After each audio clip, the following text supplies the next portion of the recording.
Morning, everybody. Morning.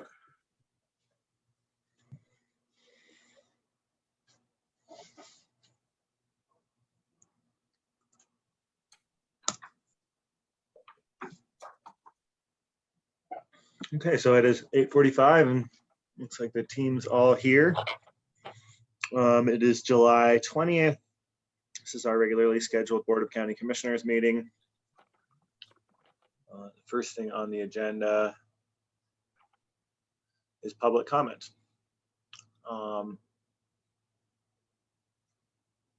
And then I presume that there's a fair amount of public comment around the proposed temporary Saxon Road closure.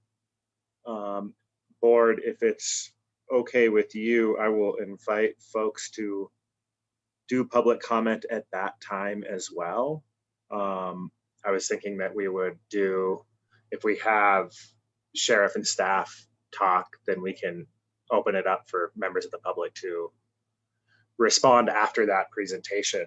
But that said, that we have a public comment period now that we can open up. Does that sound okay to you, Board? Yeah. Okay. That's best. I think then everyone's comments are informed by exactly what, how we got where we are with the request. So. Excellent. You're also welcome to comment now. So we know that schedules and lives are complicated. So if you would like to make a comment, you can click participants, click raise hand, and we will bring you over and love to hear your thoughts on that or any other matter. We'll limit it to 3 minutes a person.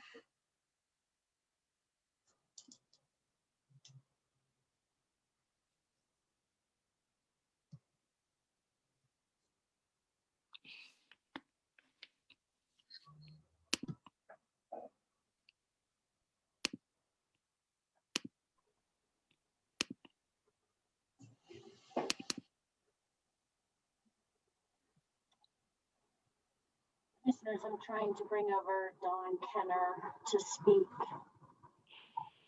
There we go. Good morning, Ms. Kenner. If you could please state your name and where you live, and we'd love to hear you out.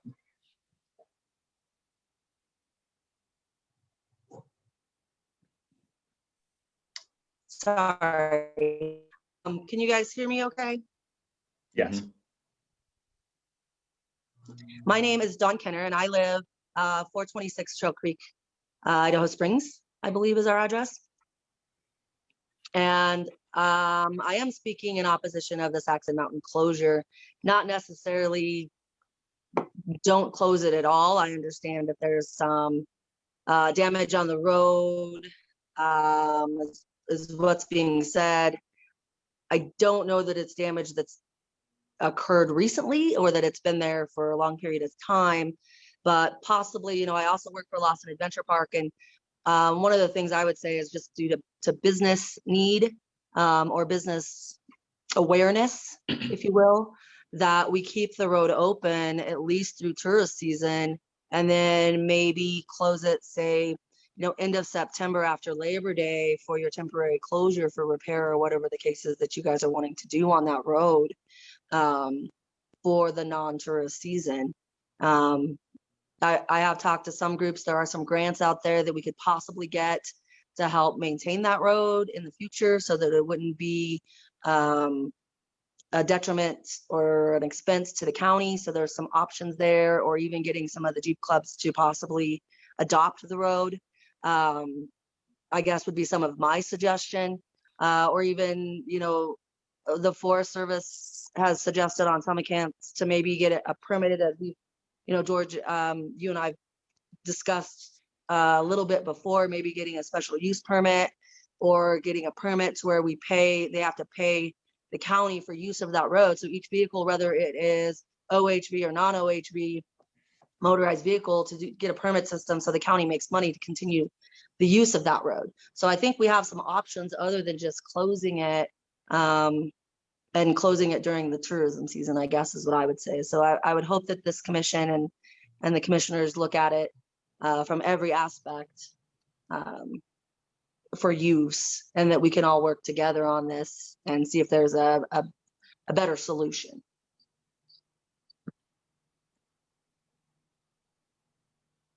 Okay, thank you for taking your time to make that comment, Ms. Kenner. Do we have anyone else? And then I don't know, you probably saw, let's see here. We are discussing that topic. Whoever spots it on the first agenda first, feel free to break in. 10 o'clock, is that right? Oh, there it is. Yes, 10 o'clock. Thank you. Yeah, we probably better stick to that time too, do you think, George, Sean? Yeah, Says absolutely. that there's a lot of interest in it and everything. Okay. So are there any others for public comment? I see. I'm bringing over Ryan Boudreau.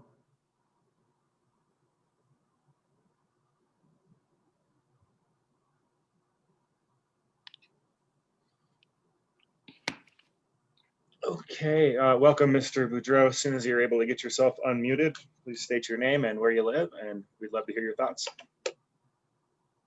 Hey there, guys.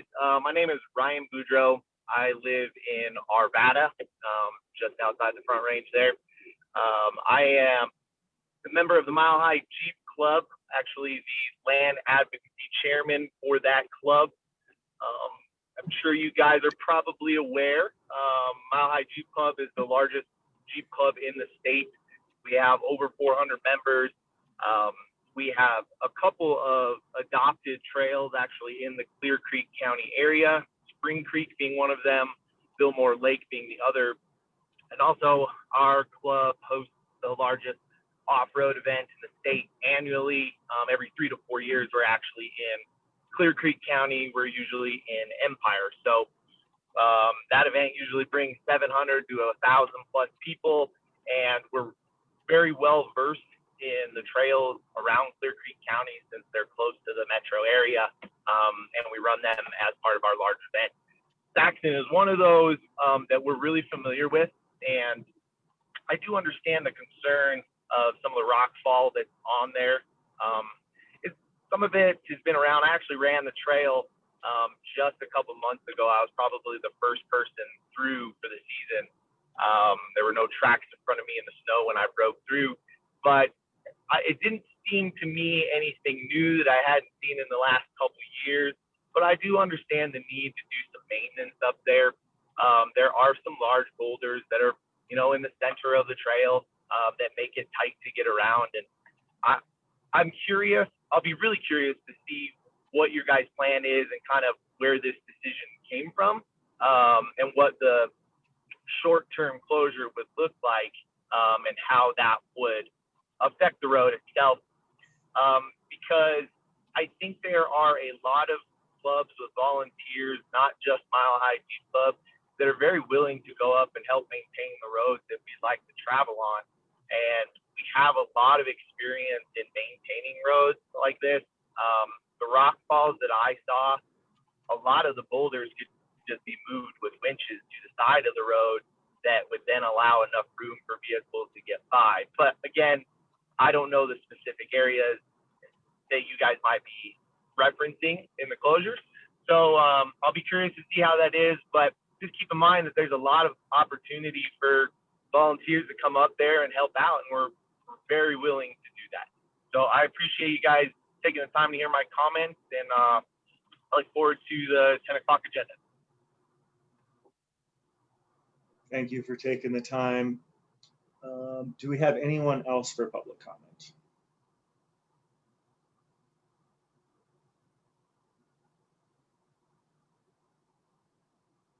Oh yeah, hold on.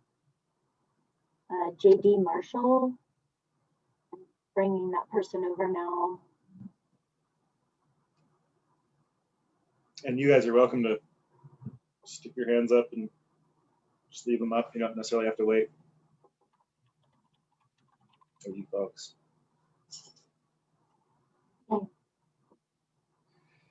Okay, Mr. Marshall, if you could please unmute yourself, state your name, where you live, and I'd love to hear your thoughts on this or anything.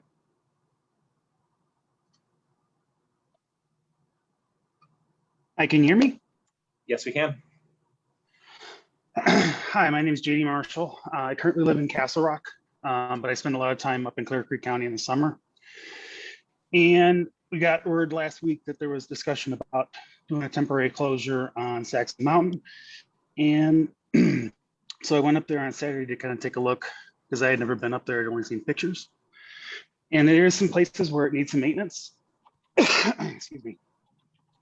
Definitely needs some work. I know Ryan was just on, and I happen to know Ryan, and I happen to know, based on just all of the information that was released in the addendum for this meeting, that there are a number of groups willing to offer help to clean this road up, maintain this road, make it a little bit easier and safer for passengers. Even a one-way option would be preferable to a closure. But I just wanted to get on and make sure that you guys understood how much the off-roading community does not want to lose this trail and how willing it is to help maintain it and going forward. That's all I have to say. Thank you. Do we have any further public comment?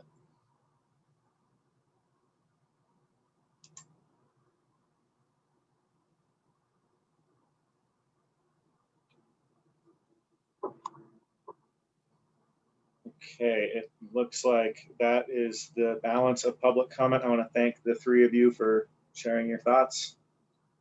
We will have another opportunity at 10 a.m. to discuss or to give public comment specific to the temporary closure of Saxon Mountain Road, or proposed temporary closure. So next thing on the agenda is county commissioner updates. Who wants to lead us off? I think I led off the last couple, so. Yeah, I'll be quick. I think the only thing I was involved in that's interesting since last week is the quarterly meeting with JCMH, the CEO who was supposed to see us today. I think she got rescheduled to something, but we had a good conversation about opportunities to partner more with JCMH, including the co-responder. I can't remember the exact name of that program. And it was a good conversation, and I look forward to when Kiara is able to meet with this entire board so you guys can hear it too. Great. Okay, I have three things. Two of them came from a fire authority board meeting. So I was, I think, mistakenly under the impression that we were pursuing a right-of-way fire mitigation agreement with the Clear Creek Fire Authority. The Fire Authority Board is willing to explore that, and had asked, when I brought it up to the board, had asked if we could use the same agreement we have with EFR. So I don't know if Randy, Sean, you're interested in that, but if so, we could ask Peter to send that contract over to them for them to take a look at. I think it's a good idea because I believe that contract came from Jefferson County in the first place. So I would guess that it's probably was fairly well resourced and researched. Yeah, I think it's a good idea. Okay. Yeah, and I agree, and we'll see if they want to make any changes. The other thing that was brought up in a conversation with the Fire Authority Board was maybe a need for more of those fire danger signs. They, you know, they're like, they have the dial that says low to extreme. We have two of them in the county, and it was mentioned on the Fire Authority Board. I thought I'd mention it to everyone in this setting that I can think of another handful of locations where those might be valuable. I think that the cost of them is pretty low, and fire danger is a thing. I think it's a little bit of a maintenance issue because someone has to go out there and turn the dial, but I agree with that. I know one of them's at Floyd Hill on 40. Where's the other one? Bottom of 103, where the Forest Service station is. And I'm not proposing anything except mentioning to everyone in this setting that that conversation was had. Yeah. And then lastly, opioid settlement. I reached out to Jefferson County and Gilpin County are excited to welcome us to that region, as we had discussed. And so I think the next step is for us to discuss who among us is the representative to that group. I think they're probably going to start meeting soon. I actually missed a call from Leslie Dahlkemper that probably was in regards to that. And I did talk to Peter. I'm assuming Peter will be involved or someone else on staff. And then I'm assuming one of the three of us. Yeah, I think that sounds like a great idea. And we should probably draw straws. I know we all have a high interest in seeing this addressed. I know we've all talked about it at different times, but also I can defer if there's somebody that wants to jump up and say me, please let it be me. So.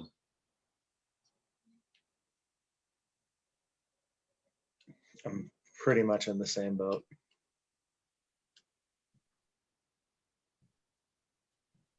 Yeah, it's a real important topic, and I know we're all interested in it. So, Do we know roughly what our region might get in terms of a dollar number? Because I think I saw 26 billion, but that's for the entire settlement for the entire United States, I want to say. I don't have a great feel for that. It's based on the data that's been gathered on opioid use in the region. I know Jefferson County has had fairly robust programming around that and was part of the lawsuit, and so might, I don't know, pull down a significant share that would enter into the region. I know that in Clear Creek we didn't engage in much data collection around opioid use. At least it's my perspective that the reality on the ground is a lot different than the data that we were able to collect.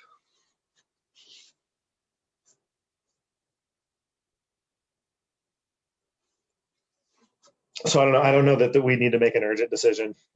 Just wanted to plant the seed that that's something we need to think about. agreed. Yeah, We should that bring did- them to attend, and we should figure out which of us is doing it, and we can do that, and we can think about it and talk about it in the next meeting or something after That did dreaming come about our up schedules. in the JCMH conversation too, because obviously they have some capacity to help solve that problem should the funding come our way. Right, agreed. That should be integrated for sure. It will be. Okay, that's all I had. I had a couple of things on the I-70 front. I have had a couple of meetings with with HPTE regarding Floyd Hill hours that they're proposing. They're proposing that the managed lane on Floyd Hill be open 24/7. And that brings up two or three issues. I mean, it's not really a giant problem. One of the reasons is that the managed lane itself actually legally only exists westbound. Eastbound is actually a full-time standard lane. And so in the thinking of the drivers, it won't be quite as confusing to try to process a changing schedule on how and when it's open. And again, that's just the Floyd Hill project, from Floyd Hill down to the tunnels. The PPSLs or the Mountain Express lane don't have that same consideration because they don't meet FHWA compliance for a full-time highway because the space wasn't there for it. And so we brought up two or three issues. The first is a couple of issues. The first is that we have a promise from HPTE and Nick Farber that this is not a proxy strategic move to move the traffic jam to where then they would be able to make the case to try to run the PPSLs full time. They said there's no way they would consider that because of the FHWA compliance and the elements of raw legality and all that stuff. But I brought up that I thought it was really important, and they should be talking with Idaho Springs about this too, that if, however they make the transition during the times, we'll call them shoulder hours, when it's not really peak period, but it's pretty heavy, but the peak period shoulder lane is not open, if they move the head of that traffic jam from the middle of Floyd Hill up to Idaho Springs. And it creates a situation where chronically that head of the traffic jam causes people to dive into Idaho Springs and expand the number of days upon we get gridlock in Idaho Springs as a result of that escape, that would be untenable, that they need to, their traffic engineers need to figure out how to make that transition pre-tunnel or somewhere along in there so that the traffic has transitioned to 2 lanes and is running fairly smoothly by the time it hits Idaho Springs, so that it doesn't create a gridlock. Not trying to deter people from going to Idaho Springs, but not trying to, force that jam in there that gridlocks the town either and creates a safety problem. So they said that would be a primary, if they want to run 24/7, they said they would definitely be looking at how to make the transition to have the traffic moving as smoothly as possible at exit 241 so that it doesn't create that chronically. And they understood that if it didn't work and they couldn't do it, then it would be the Floyd Hill schedule that would have to be altered to take care of that. And then on the recreation front and tourism front, I have met with a couple of other people, with Nathan Fay from ORIC, the outdoor recreation portion of OEDIT, the Office of Economic Development, International Trade, and Jill Corbin, who is temporarily taking Kathy Ritter's place on tourism. And we just had a kind of an opening discussion of a few discussions about kind of a reset on tourism at the state level and what it looks like, so that management and marketing, and they're really already into that. They're trying to market responsible tourism, but into trying to match the marketing with the management goals as well. And nothing really came out of that except the beginning of an understanding of they've kind of been siloed historically, those two efforts. And they really need to be on the same page so that management and marketing are helping solve each other's goals, because they sometimes get at cross purposes. The tourism has, in the past, and for the last few years, they've been trying to get away from that. But in the past, state tourism has taken the general tack that more is better in all cases, everywhere, and in all the different types of tourism. And they're recognizing that both the quality of tourism and who you market to, as well as how you market to them and educate for responsible tourism, are important elements. So anyway, it was a good conversation, and then be followed by a few more. And that's pretty much it. That's what I got.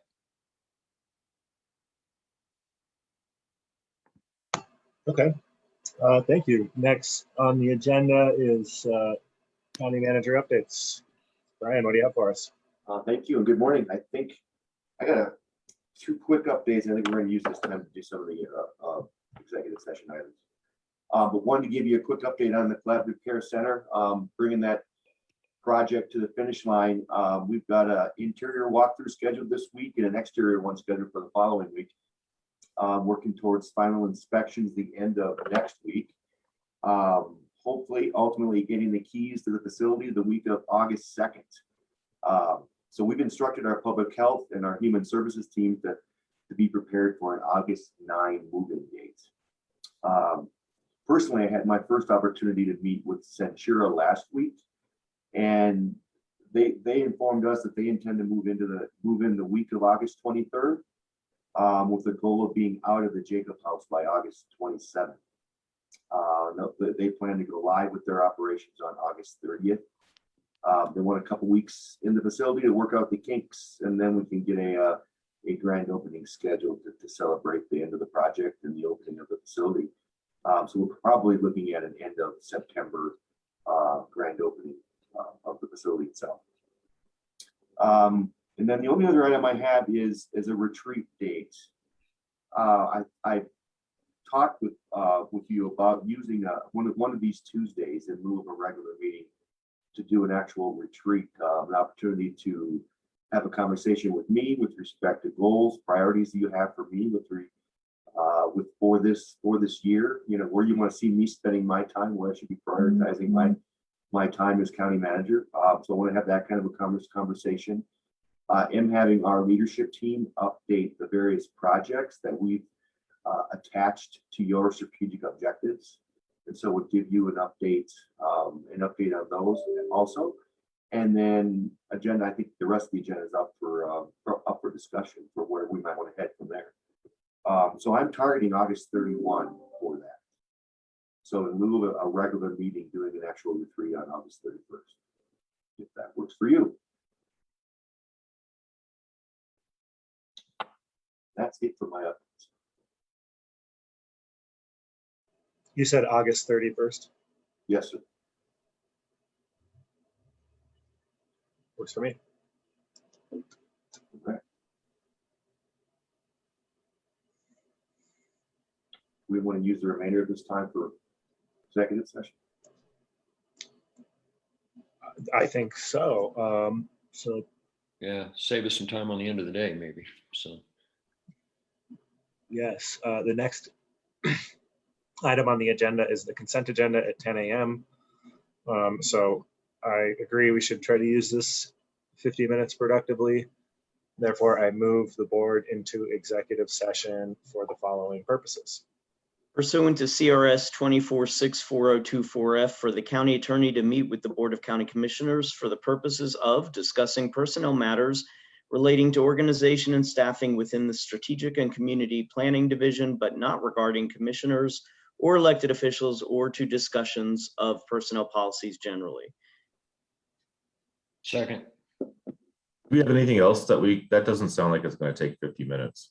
Is there anything else on the agenda to talk about from an executive session perspective? We do have one other item. I was under the impression the first item might take that time, but I'm happy to read into the record the other reason. Yeah, we might as well, just in case. Okay, so taking into account the motion, the additional reason would be pursuant to CRS 24640224B and E, for the Board of County Commissioners to have a conference with the county attorney for the purposes of receiving legal advice on specific legal questions relating to redistricting pursuant to sections 44 through 44.6 of Article 5 of the Colorado Constitution, and determining positions relative to matters that may be the subject of negotiations, developing strategy for negotiations, and instructing negotiators with regard to matters relating to redistricting. Second, again. All in favor? Aye. Okay, and the Zoom link has been sent.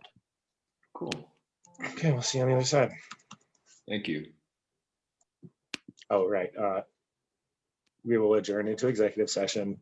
No written minutes will be kept. No decisions will be made. We'll see you on the other side.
Okay. We have concluded our executive session. No written minutes were kept, no decisions were made. And we are here for our 10 o'clock agenda item. We have some concurrent 10 o'clocks. The first is the Board of County Commissioners consent agenda. Do I have any requests from the board to remove or discuss anything from the consent agenda? Can someone give a quick thumbnail on the MOA for the Northwest Colorado Enterprise Zone? It looks to me like it has everything to do with the tax credit for donations to the medical clinic, but I just want to be 100% sure before I approve this.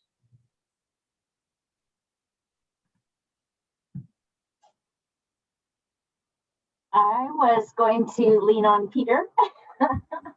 So this was part of the tax credit. We participated in the program with the Northwest Enterprise Zone for the health clinic in Idaho Springs. And in order to, I think, sustain our tax credits on the building and everything, we have to maintain our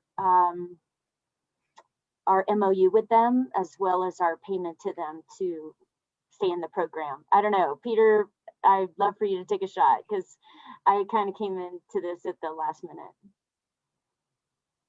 Yeah, from my understanding, what happened was this MOU was originally provided to our finance director for him to follow through and be brought to our attention. That did not happen.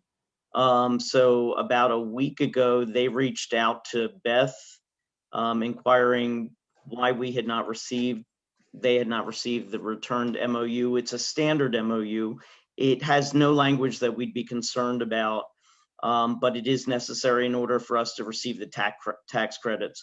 So Rob Pike had also opined on that, given me an email concerning it, and asked that it get placed as quickly as possible. I reviewed it. I had no concerns with the MOU, and that's why it's now there. But if we did not have this MOU, we would not receive certain tax credits for the Collaborative Care Center.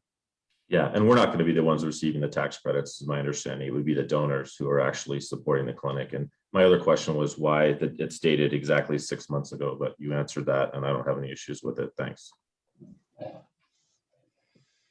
And that is why, sorry. I'm gonna go ahead and read the consent agenda now. Item number 1, consideration of approval of the warrant register. Item number 2, consideration of approval of modification of grant or agreement between Clear Creek County and the U.S. Forest Service, Arapahoe Roosevelt National Forest, and Pawnee National Grassland. Item number 3, consideration of approval of memorandum of understanding between Clear Creek County and Northwest Colorado Enterprise Zone. I move we approve the consent agenda as presented. I thank you. I was going to go with the visual second there. All in favor? Aye. Aye. Okay.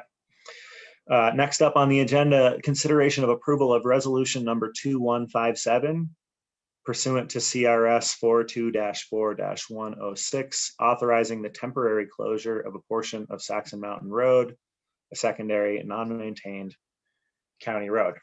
I believe we have a handful of people here to discuss this with us or present to us. I think it's our county attorney, our road and bridge supervisor or director, and our sheriff, Rick Albers. Not sure which one of you would like to go first. And it looks like we also have Scott Hawes from the Forest Service in with us also, who may have some comment. Oh, thank you. I skipped right over that. I'll go first if that's all right. I was the one that requested that the closure of Saxon Mountain Road be looked into. I want to first start off by saying I've gotten a lot of emails and concerns of this. I'm not new to four-wheel drive, and I have a Rubicon myself that has 3.5-inch lift kit in it, and I have traveled probably 90% of the roads in Clear Creek County since I've lived here. I've been on the sheriff's office for 41 years, so I've been on pretty much all the roads in Clear Creek County that you can possibly go on. I do not take it light at heart to close roads. I was raised by my father, who never said close a road, and Judge Jones, which is Cindy Jones's father, who is a very staunch supporter of never closing the road, and I have to agree with them. But times have changed. As we have all seen in the last year and a half, 2 years, recreation in Clear Creek County and all over the world, and especially in the United States, Colorado, has grown in magnitudes that we can't even really gather right now. People are going down buying Jeeps and going on these roads and going four-wheeling, and they have no clue what they're doing. I agreed, this is a great road for somebody that is a very experienced four-wheel drive operator. And I've watched a lot of videos over the weekend where these Jeep groups would come up and they would have a spotter come out and spot them over these washout, these slides out, and these areas where there's rocks in the middle of the road. And that's the main concern, is the steepness and these areas. If you go outside the road, you're going to go down. But my concern, my biggest safety concern is the amateur driver that's coming up, that they think they can drive down these roads and they don't have a spotter over these washout areas, and they're going to roll over their vehicles. Possibly like the one a couple weeks ago, they were very lucky. They rolled, it stayed on the road. We still had to go up and get the driver out of the vehicle and transport her down to the hospital, which we do that on any roads. But if she would have rolled one more time, it would have took Alpine Rescue, the fire, EMS, probably 3 to 4 hours just to get that person back up on the road. That doesn't include recovering the vehicle. The vehicle itself, 10 years ago, there was one lady that went off there. She unfortunately died in the accident. And I talked to the tow company. It cost $35,000 to get that vehicle out of there because they had to use a helicopter. That's the only way to get that vehicle out of there. So I would like to have the road temporarily closed for 90 days due to the degradation of that road. And here a couple weeks ago when we had so much rain, right where this lady rolled, there's starting to become a washout that's cutting into the road. And I think that's what kind of made her go too high, and she rolled over in the road. There's a lot of rocks in the road. The mountain has slid off. You have to kind of go up and over it at an angle. I'm pretty sure you all got the same emails. And if you look at the gentleman's pictures that he posted, JD Marshall's pictures that he posted, you can kind of see these spots. JD's probably an excellent four-wheel driver, done it all of his life, kind of like me, and knows what he can do and what he can't do. But it's the beginners that worry me. What I'd like to see done, what my recommendation is, that we go ahead and close the road for a temporary 90 days. And I have talked to Carl Small, I talked to Brian Bossart about the county. I don't recommend that the county put any money into this. I don't think we can, because then we'd have to put money into every non-maintained road in Clear Creek County that we get a complaint on. But I'd like to see if Carl said he'd do it, is get some of these 4x4 groups that have emailed us, organize those, and go up there and make it suitable and or passable to my standard, Carl's standard, maybe Stoy's, an engineer. I don't know if we want to put that on Stoy or not, because it'll never be a road, really. It's going to be a four-wheel drive road. It'll always be a four-wheel drive road. But get those 4 or 5 spots out of there where it is a safety issue for the new driver that's going up there that doesn't have a clue what he's doing. I did talk to Carl about it a little bit. He said he would take that on. I got support from Kelly Babian, who also thinks the road should be at least temporarily closed down and these areas fixed. Same with Brian Monsu. Scott Haas has said that he is kind of in support of it, but I'll let Scott Haas go ahead and say his own piece. But that's what I would like to recommend. I don't want it permanently closed, But, if we get another series of wet days, we could go up and do this work in 3 months, and then another storm comes in, and a week later, that road sloughs off or bigger rocks come down or anything like that. So it's going to be a continual issue. And I'm willing, to kind of keep an eye on it as much as I can during the summer. And if it starts getting bad again, I'd like to, I'd recommend again temporary closing it to get the groups up there. They all volunteered, said they'd do it. Maybe Carl can step in here, and I don't know if he's formulated a plan in his mind yet or not, but that's my recommendation to the board. Thank you, Did Sheriff. you mean Carl Shell or Carl Small? Oh, I'm sorry, Carl Shell. I'm looking right at him. Did I say Small? I'm sorry, it's Carl Shell, the guy with the glasses on there. I thought maybe Carl Small was a four-wheel driver and was going to organize the people. Yeah, no. I think it has to be somebody that oversees the roads, which is Carl. He's Right. the road guy. So sorry for the miscommunication. Okay, and then if we could move to Peter to describe the law around this.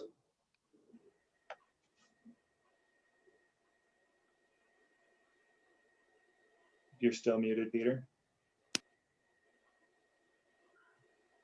Okay, so the law does allow for temporary closures for up to 90 days. I put that in the resolution. It actually specifies the rationale, but essentially if a road has already incurred some damage, whether it's from weather or other type of condition, if it's expected that it will incur further damage just by the fact that people are going to be riding on the roads in conjunction with rain, whatever type of deterioration you're going to get, snow melt, whatever it is, you can close the road temporarily. The statute doesn't say it's temporarily so you can fix it. It doesn't say temporarily so you can do any number of things. It just says you can close it temporarily if there's going to be further deterioration. So from a legal perspective, we can close that road. From a practical perspective and from a policy perspective, I guess it's a natural question, which is, so if you're going to temporarily close it, what are you going to do during that time period? Is it just because there's going to be weather conditions, or are you actually going to try and clear the road so that it's more passable after that? I think we all understand that if it's closed during the next 90-day period, when the temporary closure ends, it's unlikely that the road's going to be very passable at that point anyway, because snow will start coming down. The road's not going to be really passable from that aspect.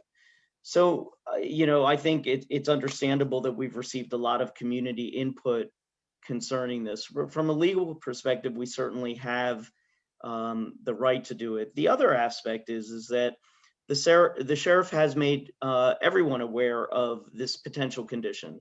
It's not a new condition in that people have lost their lives on this road in accidents, but the more recent one was this perfect example where somebody truly could have been in a much worse situation if their car had rolled a little more. And so I think the liability issue is there, that even though it's a county non-maintained road, the county does have responsibilities to keep our roads safe from hazards, or mark them accordingly. And the signage that is on Saxon Mountain Road is currently not sufficient, in my opinion. Even if we weren't to close it, we'd still need some very clear signage indicating, do this at your own risk. These roads are extremely high difficulty if you do not have experience driving these roads, et cetera, et cetera.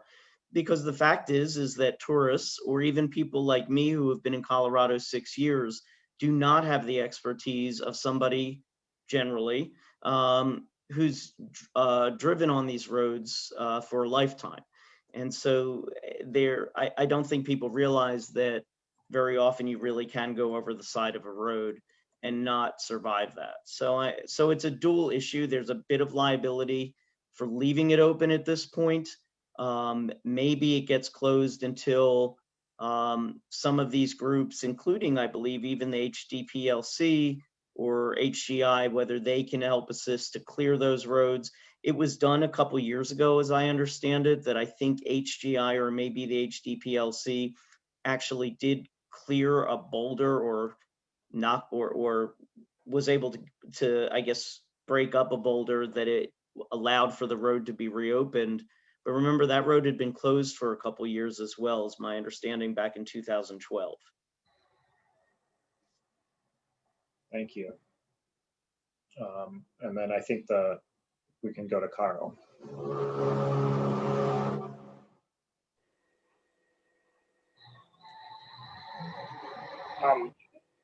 I do not have a formal plan in place right now. We need to sit down as a group, I think, and talk about signage and what a temporary closure would look like. Just with the input from the community and the Jeep clubs, I think there's certainly some options with how we want to tackle maintenance on the road. My department itself is short-staffed as it is, so it is going to take some time and effort from our end to make this happen in a timely manner anyway, which I think needs to be done. But we certainly understand everybody's concern and are willing to work through the process. Just haven't formalized what that's going to be exactly yet.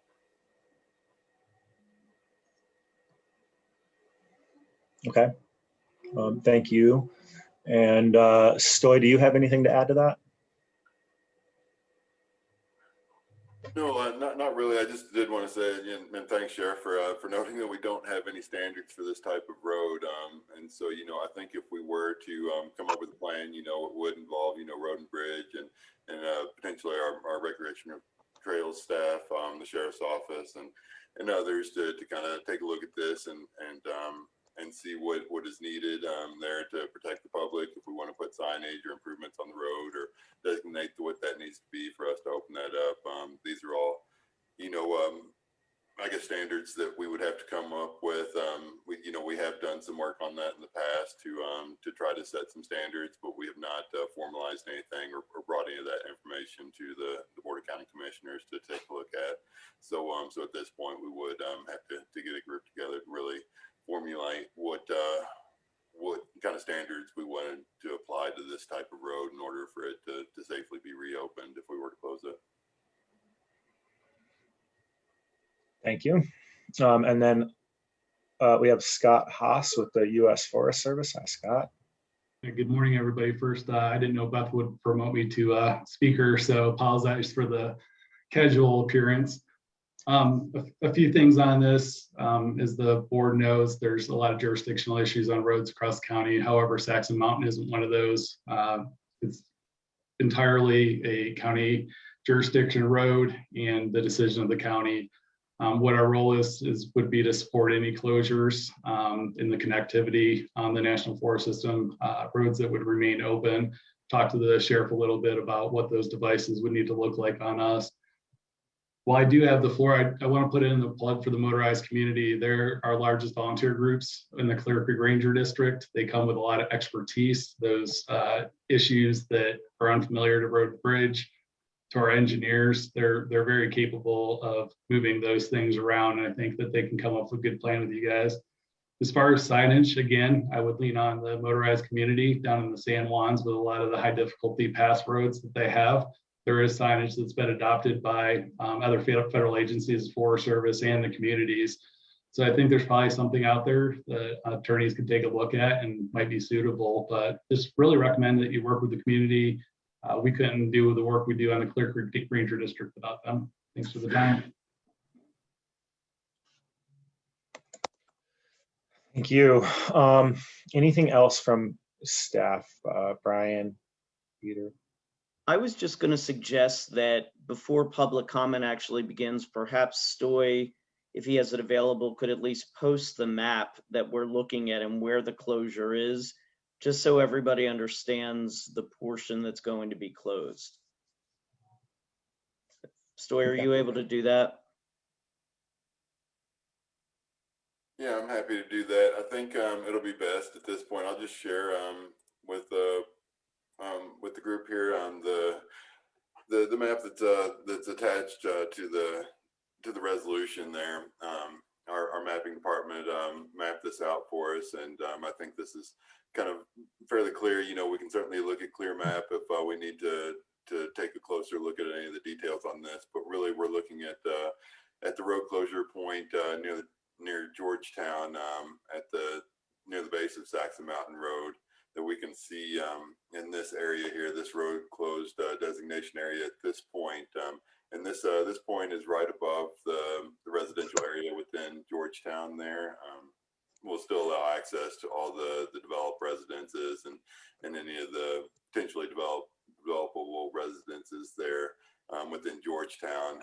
So that would be the lower closure point, and then the upper closure point is shown in this area. We've got the coordinates on there, but really, you know, just looking at you know, the road closure between that point, there's not a whole lot really within that area. You can kind of see the red outline there. Most of these lands are publicly held and are not likely to be developed at any point. We don't have anything that's addressed within that closure section there, and don't really foresee any at least future development in the near future there.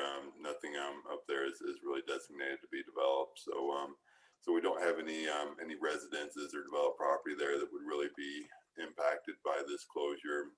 We do have some facilities where we have some communication towers up near the top of Saxon Mountain Roads that can be accessed through alternative routes, or if they needed access through there for whatever reason, then I'm sure we could accommodate that for somebody to get up there for a repair or whatever that may be.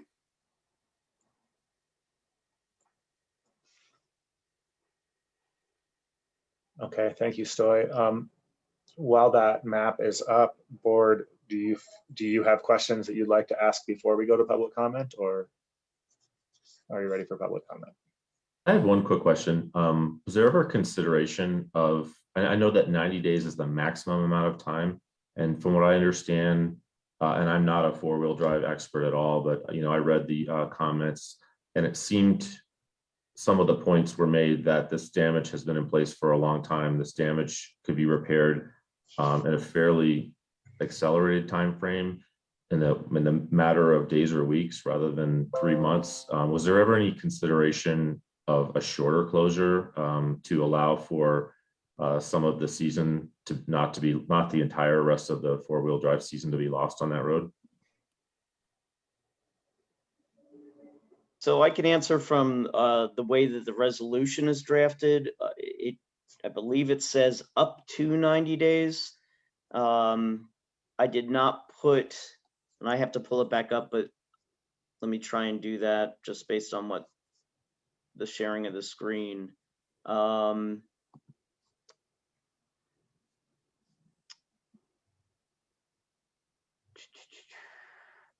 For a period of up to 90 days. So the reason I drafted it that way was to allow exactly for what you just mentioned, Sean, which is if indeed it gets cleared, and if indeed the sheriff believes that the conditions are such that he no longer believes the temporary closure makes sense, it will allow us to reopen the road. What I did not want to do is say for 30 days, for example, if the road wasn't done in 30 days. So that's why I put up to 90 days. I believe it leaves the board full discretion to choose to reconvene at any point, to open it back up if it feels that it's no longer warranted. And I think it will be as simple as opening up a gate, because I believe that it's likely we will actually put in an actual gate similar to what the Forest Service uses on their properties. But I know Carl was going to evaluate that. The sheriff had also opined onto what that gate would look like. But that's the availability is the bottom line. Yeah, I guess I have a real quick comment, Randy. I mean, I would probably be a little more receptive to a plan like this if we, instead of giving ourselves the maximum time, which could potentially allow for no action to happen, if we perhaps evaluated a lower time period, like a 30 days or something like that, knowing that we could always reinstate the closure at the end of that 30 days if the safety hazards weren't addressed. And that's all I got to say for now. And Sean, to your other comment, sorry, Randy. Yes, these issues have been up there for a while. I think it was 6 years ago when they had a local guy up Georgetown go up there and do some repairs on that road. Yes, it's not this just didn't happen. This has been an ongoing thing since that time. And on that rollover Jeep accident that I went up on, there was some new deterioration along the side of the road because I was standing there watching it when it was happening. And also, it's just not that it's been there for a while. It's the newest recreational people that we're getting out here that are inexperienced. I Googled it. One of the ones that come up, Saxton Mountain Road, Idaho Springs, easy. And people see that and they get that false. I mean, that might be an education problem or a media problem or something like that. But so I'll shut up. Go ahead. Yeah, I mean, it's not just off road. It's the backcountry skiing. I mean, the number of avalanche deaths we've had since the pandemic have increased drastically. And yeah, just kind of philosophically, I have a little bit of trouble with calibrating our outdoor availability to the lowest common denominator when there are plenty of people out there who can enjoy extreme skiing and biking and rafting, despite the fact that, for example, 29,000 people go down the Grand Canyon every year, and 2 people have died so far this year, but they're not going to close the Grand Canyon. And there's other extreme 4-wheel drive roads in Clear Creek County where if you make a mistake, you're not going to go down 1,000-footer into Georgetown Lake. So yeah, well, there's also what is it, Black Bear Pass down near the San Juans. That's most people would consider to be significantly more hazardous than Saxon Mountain, and people have accidents there. Any other questions before we go to public comment? Yeah, my understanding was that we were going to listen to staff and maybe ask some questions and listen to public comment and become informed by that before getting too heavily into throwing all of our own thoughts out there philosophically and otherwise. So the only thing I will say is that we can talk about 30 versus 90 a little later. But I think that what I heard said, the only thing I heard said a little bit ago was, well, we can close it for 90 days now. And then when it opens back up, it's unlikely, Peter said this, that there would be people using it after that point anyway, because it would be October. And that may or may not be true. October is pretty nice, and it's a pretty nice time to be out on bikes and 4-wheel drives and hiking and everything, still. But it is what it is. I guess it's a partial mitigation of risk in that case that you described. And then that we could close it again next year when the season began. And then hopefully during that period, some work might be done, which would make it okay by later in the summer. I would suggest that if we closed it, that we're really talking about, there is so much enthusiasm for this road that some people, should be, I would be hopeful that people would be working on mitigating this and making it something that was passable. But beyond that, I mean, that's a discussion I'd rather have after we listen to the public a little bit, I think. So then, Peter, I see you're unmuted. Is that because you would like to say something before public comment? No, I'm good. Thank you. Excellent. I'm going to go ahead and open it up to public comment then. We're going to do, because we have an hour for this and we want some time for discussion as well. We're going to limit comment to 3 minutes. So I see the first person here, Mr. Marshall, if you could please get yourself unmuted, state your name and where you live, and we'd love to hear your thoughts.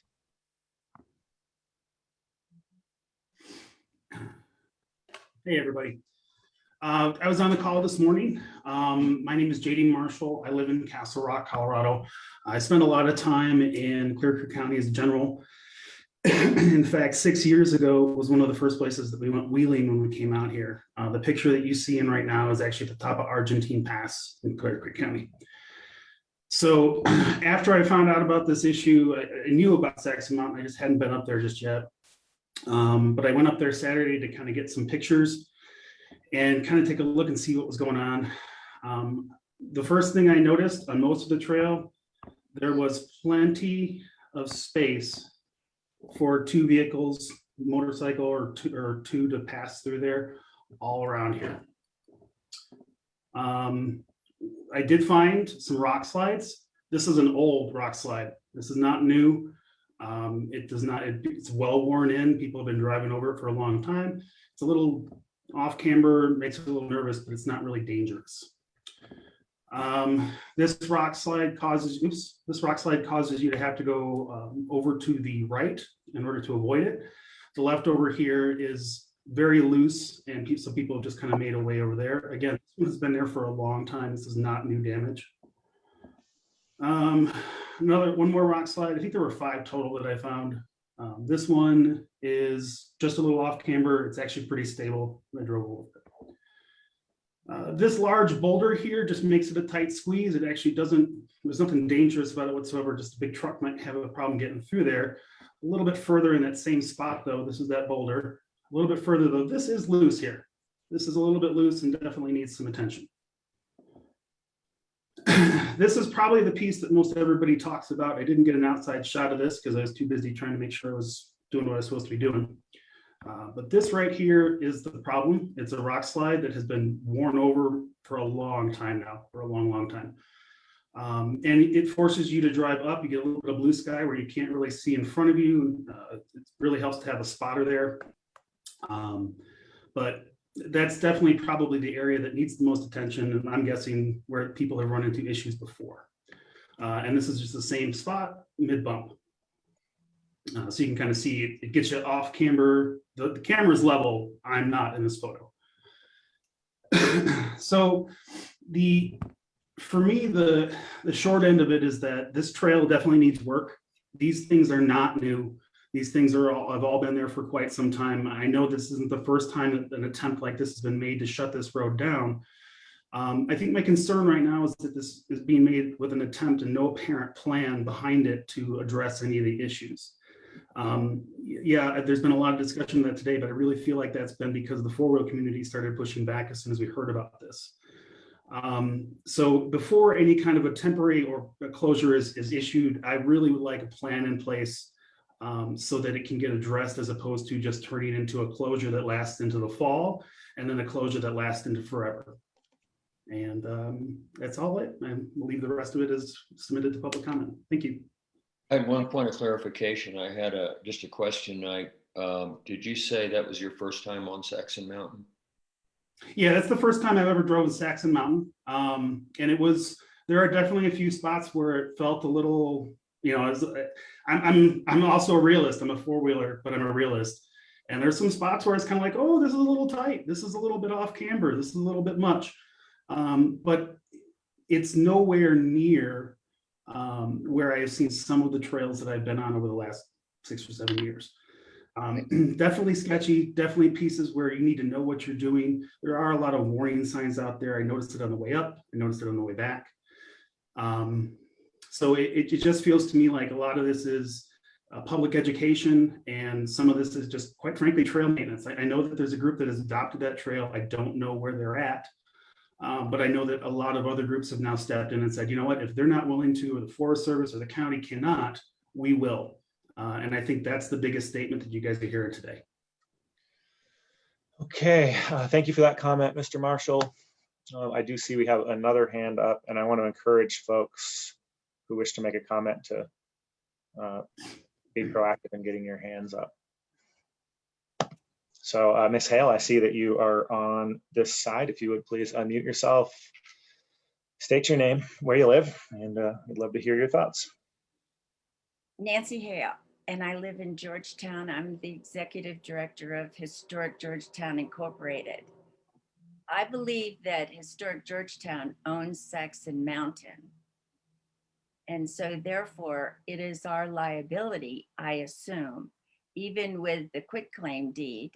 I was wondering the commissioner's thoughts. Do you feel that HGI holds the entire liability for anyone jeepers on the road?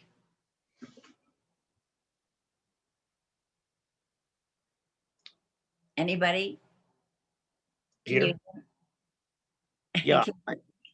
Historic Georgetown does not own the road. The county owns the road. It is a secondary non-maintained road. Historic Georgetown does have an agreement, from what I understand, to help maintain the road.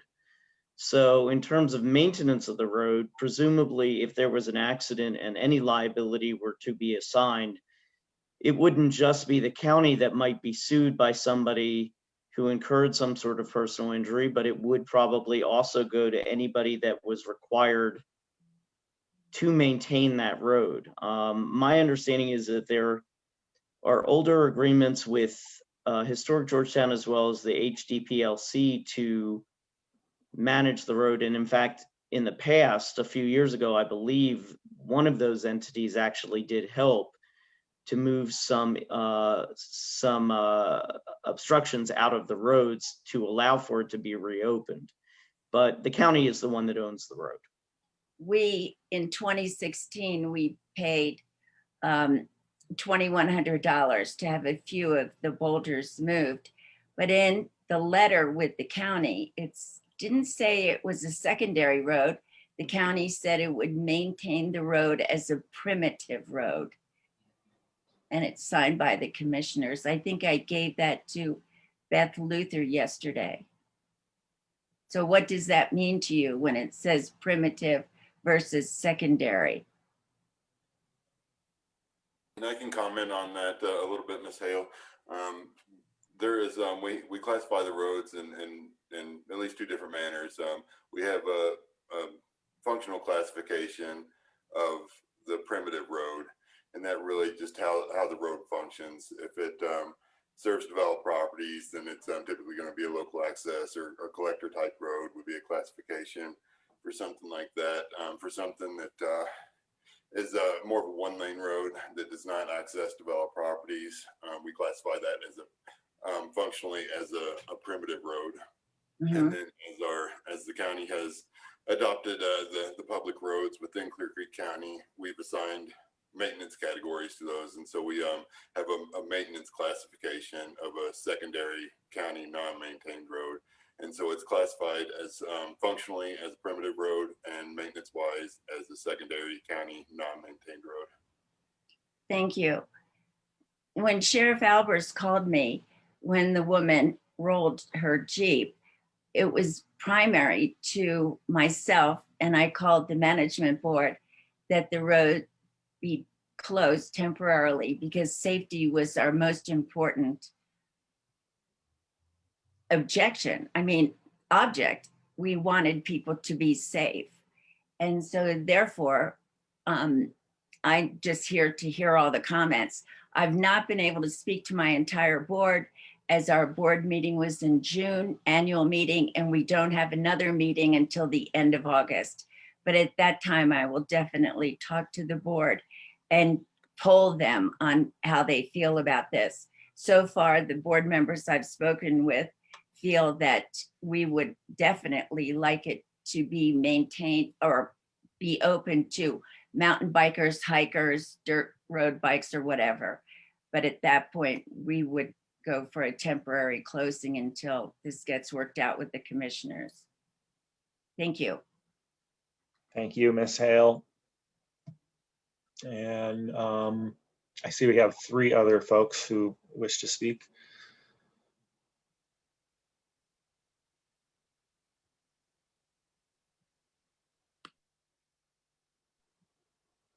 Okay, Mr. Burden, if you would please state your name, unmute yourself, state your name, where you live, and we'd love to hear your thoughts. Cool. My name is Brandon Burden, and I operate Native Jeeps, which is a guided and instructional tour company out of Idaho Springs, actually. We're permitted with the Forest Service to run around 120 trips a season through the Clear Creek Ranger District. So first off, my business would obviously be affected, as we do run probably around 20 tours a season down Saxon. I've personally been over it over the last 20 years, dozens and dozens of times. And it is intimidating. I mean, it still gets like my heart pumping like I'm nervous talking right now for sure. Each time I go over it. But that's the thing that makes it great, and makes it special in that county. And I can see the concern for sure. So first off, we would be affected. We'd have to choose other routes to descend from the top, which is possible, but just, not as good for our clients for sure. Additionally, I spent 10 years as a mining engineer, and I'd really encourage you guys to be careful when you move a static situation like that rockfall is and make it dynamic. I think that could be kind of opening up a can of worms in and of itself.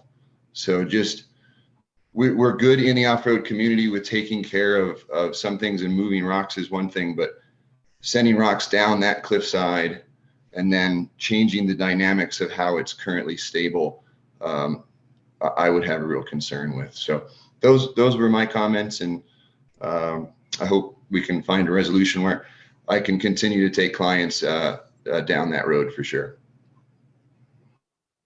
Thank you for your comments, That's Mr. it. Burton. Next up, I see Mr. Hegarty. If you would please unmute yourself, state your name, where you live, and we'd love to hear you out. Yeah, thank you. My name's John Haggerty. I'm an attorney. I live in Centennial, Colorado, and I'm here on behalf of Lawson Adventure Park. Like Mr. Burden, who just spoke, our business would be negatively impacted due to the impact on our clients and the routes that Lawson Adventure Park takes clients from a closure. I guess just a couple quick points. Want to reiterate what Commissioner Wood raised earlier, and that said nobody opposed to closure wants to discount the safety concerns, nor should they. I think the question is this the right solution, and is it appropriate under the statute? Most of the commentary in support of closure has to do with a lot of external forces that are undoubtedly burdening the county: increased recreation, increased use. But that's not necessarily my understanding of what this statute is intended to address. There's been little evidence of new deterioration or a changing condition other than the road, largely maybe because of its status as a secondary non-maintained road, has been in for the last 20 years.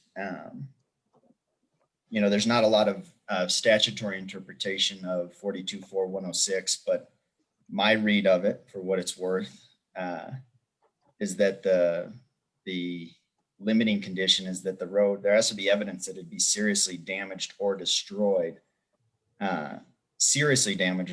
unless it's closed. I don't think we've seen a lot of, or heard a lot of commentary or evidence that there's something unique to the present situation that threatens serious damage or destruction unless it's closed. Don't want to negate that there's a long-term issue that needs to be resolved. I think adoption of the road, a maintenance plan. One thing to consider is maybe the converse of a closure in anticipation of maintenance. Give these groups 30 to 60 days to get the road in a condition where it's safe to prevent closure. That's one way, that's one perspective to consider. So yeah, I just emphasize that the plain language of the statute requires serious damage or destruction unless it's closed. I don't think we have that here. I think we have a problem that needs addressed, whether by permitting or adoption, that maybe requires some additional time to consider before passage of the resolution. And that's all. Thank you for your comment. You hit exactly 3 minutes. It must be trained. Thank you. So I see Beth has got, okay. Mr. Wheeler, if you would please unmute yourself, state your name, where you live, and we'd love to hear from you.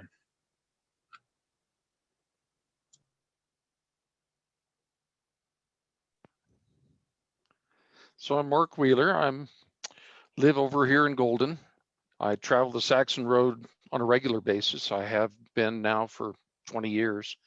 The road doesn't seem to be showing any other deterioration other than some occasional rockfall, leaving some boulders in the road.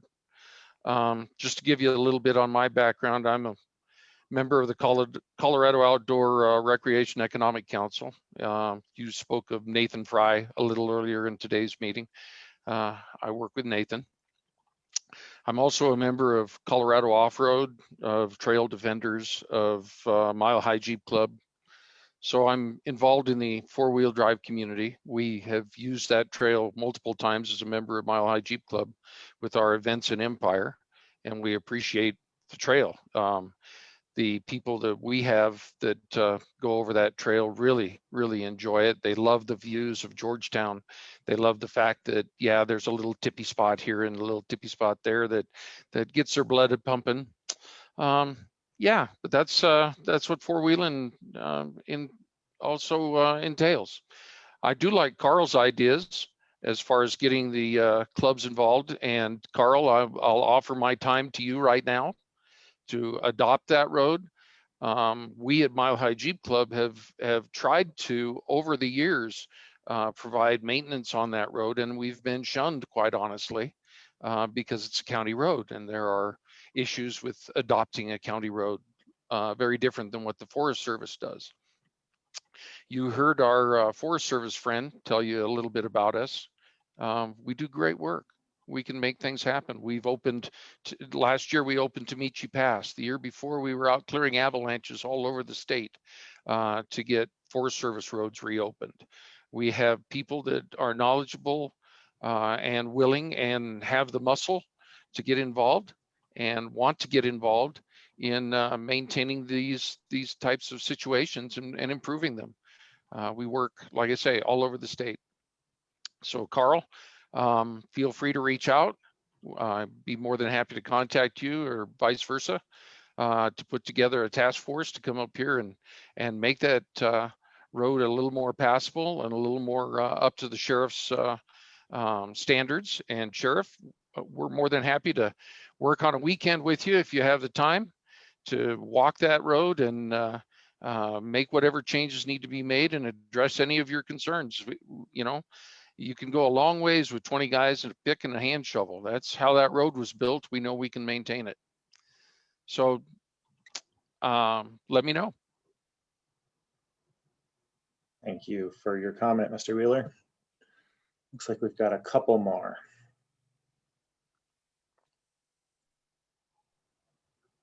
Miss Potter, I see you're up next. If you would please unmute yourself, state your name and where you live. And we'll give you 3 minutes. My name's Lisa Potter. I live in Arvada. I'm a member of numerous clubs that adopt roads, and one of the clubs I'm in adopts 4 roads in the Clear Creek County Ranger District.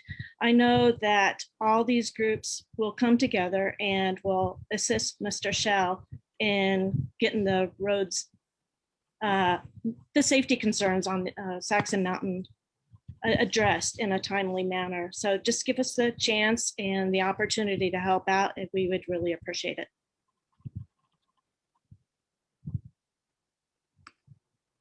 Thank you.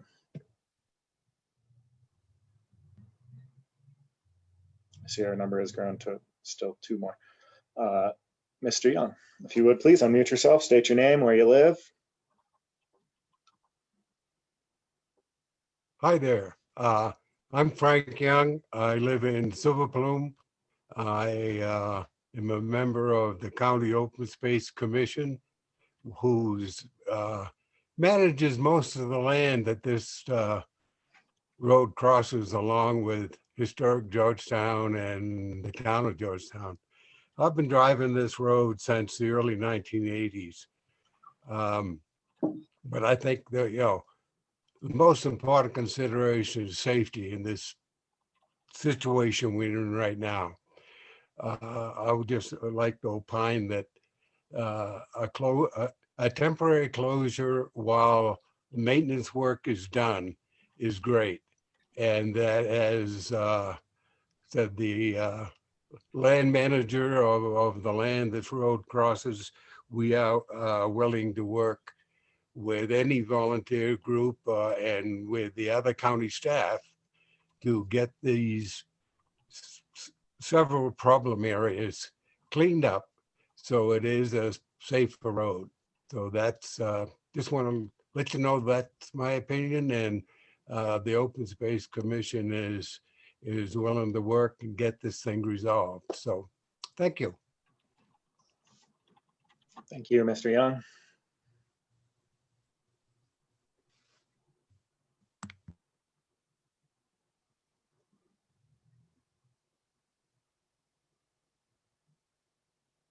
Okay, Mr. Potter, if you would please, I see you're already unmuted. State your name and where you live.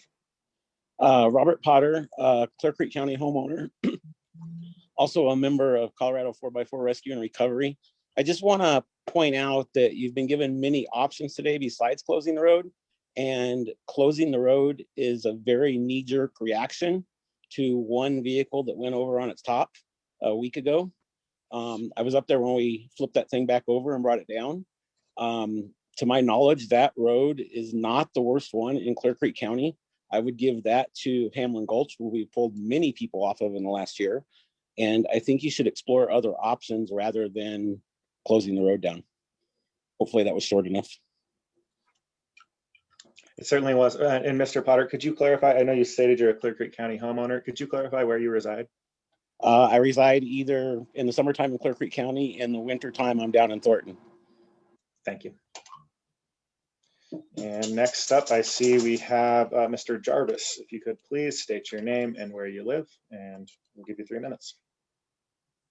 Hi there, my name is Greg Jarvis, and I'm actually the Executive Director of HDPLC, and just want to make some clarification. HDPLC is a collaborative commission of all these landowners, so we actually don't do any of the management of any of the lands. Those are all managed by those individual entities, be it the town of Georgetown or the county or Silver Plume or the Forest Service, or quite a few folks that are involved with this, the Historic District Public Lands Commission. So I just wanted to clarify that we actually don't do any management. We don't really have any budget to do any of that type of management. We work with all those groups together to make that management of those lands surrounding Georgetown and Silver Plume, the Historic Landmark District, usable for recreational use.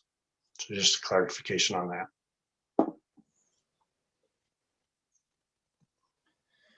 Thank you for your comment, Mr. Jarvis.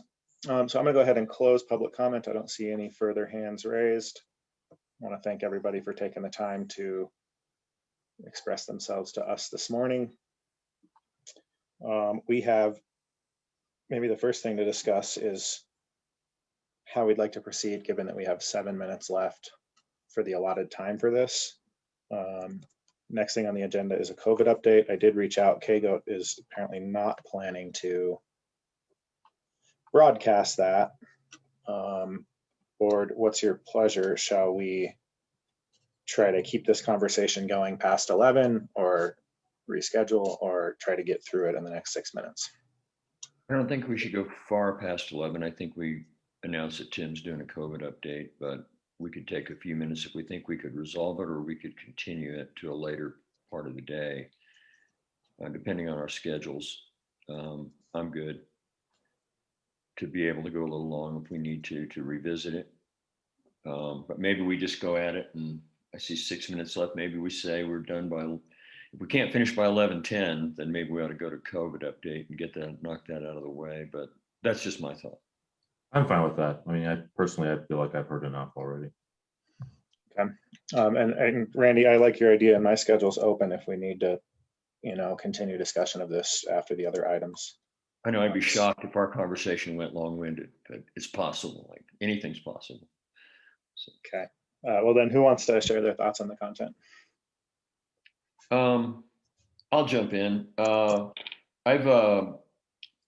think my first time down that road, and it was down the first time, as I recall, was like 1974. I've done it both four-wheel drive and mountain bike, both directions, and Hamlin Gulch, both directions, both four-wheel drive and mountain bike.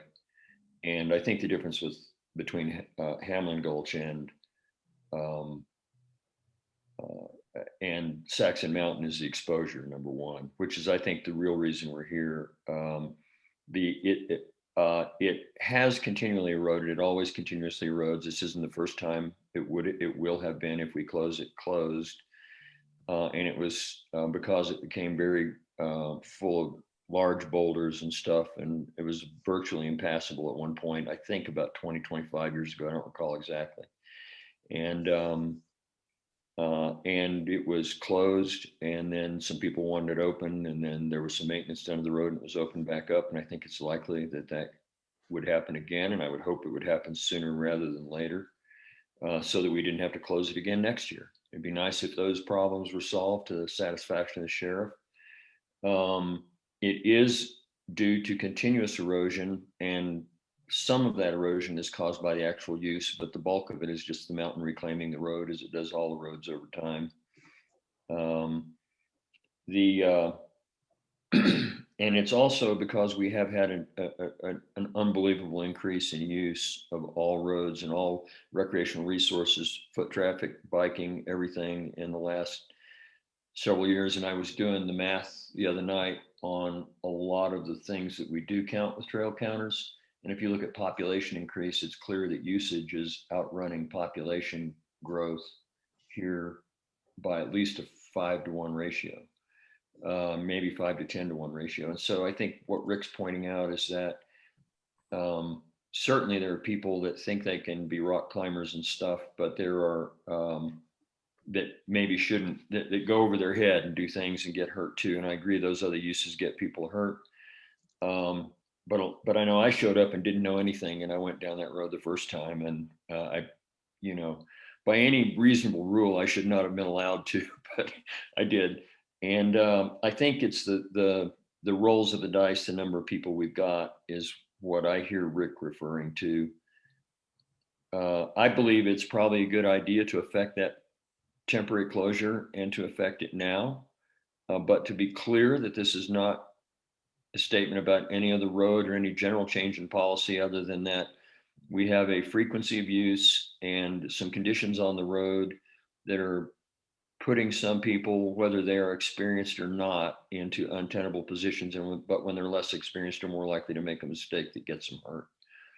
And so I think that I haven't been up there in about 4 years now. And the last time I have mountain biked it uphill, bottom to top, and Sean, you'll be impressed, I cleaned it. I was able to make the top and never put my foot down until I got over into the national forest portion. So I was, and that was, if it was, that was probably the best I ever did. And I think it was one time I cleaned it, and that was it. But I agree that it can be put into a position that's reasonable for four-wheel drive again, but I think we need to do that. And so hopefully this will act as an incentive to get it done sooner rather than later if we close it, and that those repairs will be affected this year. And it would be nice to not even have to. And I would suggest that once those repairs are done and the sheriff looks at it and says, yeah, this is reasonable, that then it wouldn't have to go 90 days. If it doesn't get done, then we're back to it next year. I would hope that wouldn't be the case. Yeah, and I'll be brief. I mean, I think a lot of good points were made here. I think that there are certain activities that cannot be made perfectly safe, right? I mean, that's obvious. And this road could be completely buffed out, and eventually someone's going to roll down the side of it anyway, just because it doesn't have guardrails. It's not intended to be a road for people who have no experience to use. And with that, and I really appreciate all the outreach from the four-wheel drive community and how you are good stewards of the Forest Service roads in our county. My preference would be to allow the conversation to develop a little bit further, but delay this for maybe 1 or 2 weeks. And my suspicion is that some very excellent solutions would emerge in that time period. And maybe it would necessitate the road closure for a time period to address the safety issues, maybe not. But I feel like the closure of the road right now, based on the lack of engagement with the public before today, would be premature. Okay, thank you. And just for everybody listening, if you just popped in because it's 11 o'clock, we're going to begin the COVID update in about 10 minutes. We're still discussing the potential closure of Saxon Mountain Road. My own thoughts on this, appreciate the sheriff bringing this to us and understand that his perspective is safety oriented. He's our public safety officer. I think my understanding is that we could not choose to close the road on the basis of safety concerns. And so I think maybe the way that I want to think about this is the way the statute prescribes that we think about this. And so the questions that I have are, do incidents like the one that happened that caused that rollover cause road damage? Does the recovery from those vehicles cause road damage? Will the road be further damaged if traffic continues on it this fall, given its current state?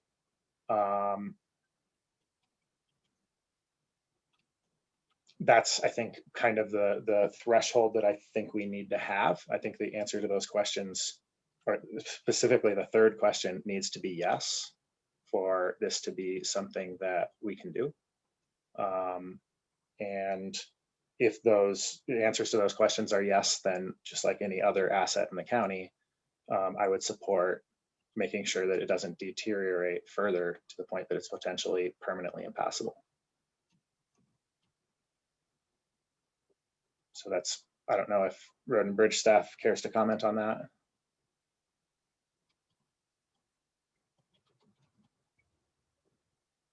Yeah, I can, George, as well. You know, there was a comment made in the past that work on that road was either, I don't know what the right word is, denied or not allowed to happen. You know, and I think, you know, looking at new staff in the positions we are now with Stoy and myself, just looking at what the mechanism is moving forward to either incorporate help from groups like adoption of the road, or whether we look at the permitting process that we do have. You know, it's been written in the road maintenance manual in the past, you know, at the board's direction, that the Road and Bridge Department will and can do repairs or work on any county road. We have done some work on Leavenworth Creek in the past at the board's request. We replaced culverts and have been up and down that portion of the road above Waldorf. I know we've done work on Rainbow Road through this department as well after flooding events years back. So it's not absolutely unique that we haven't done maintenance on some of these roads. I mean, I've been in the county now for 36 years and also have driven and mountain biked those roads myself as far back as 1985, 86. So I'm pretty familiar with all these parts of the county that potentially could have a similar situation as Saxon Mountain. You know, if we do want to sit down with Peter and my group and the board and look at an adoption program for something like this, I would certainly at this point in the county's situation with the budget for Road and Bridge be willing to look into that. We, as a department, have a hard enough time taking care of the roads that we do maintain in the county. So putting a ton of effort and time into stuff off the grid, more or less to say, for the motoring public, it's a difficult proposition. But certainly would be willing to look into what we can come up with as a mechanism to utilize some of the volunteer work that's been presented to us in the conversation.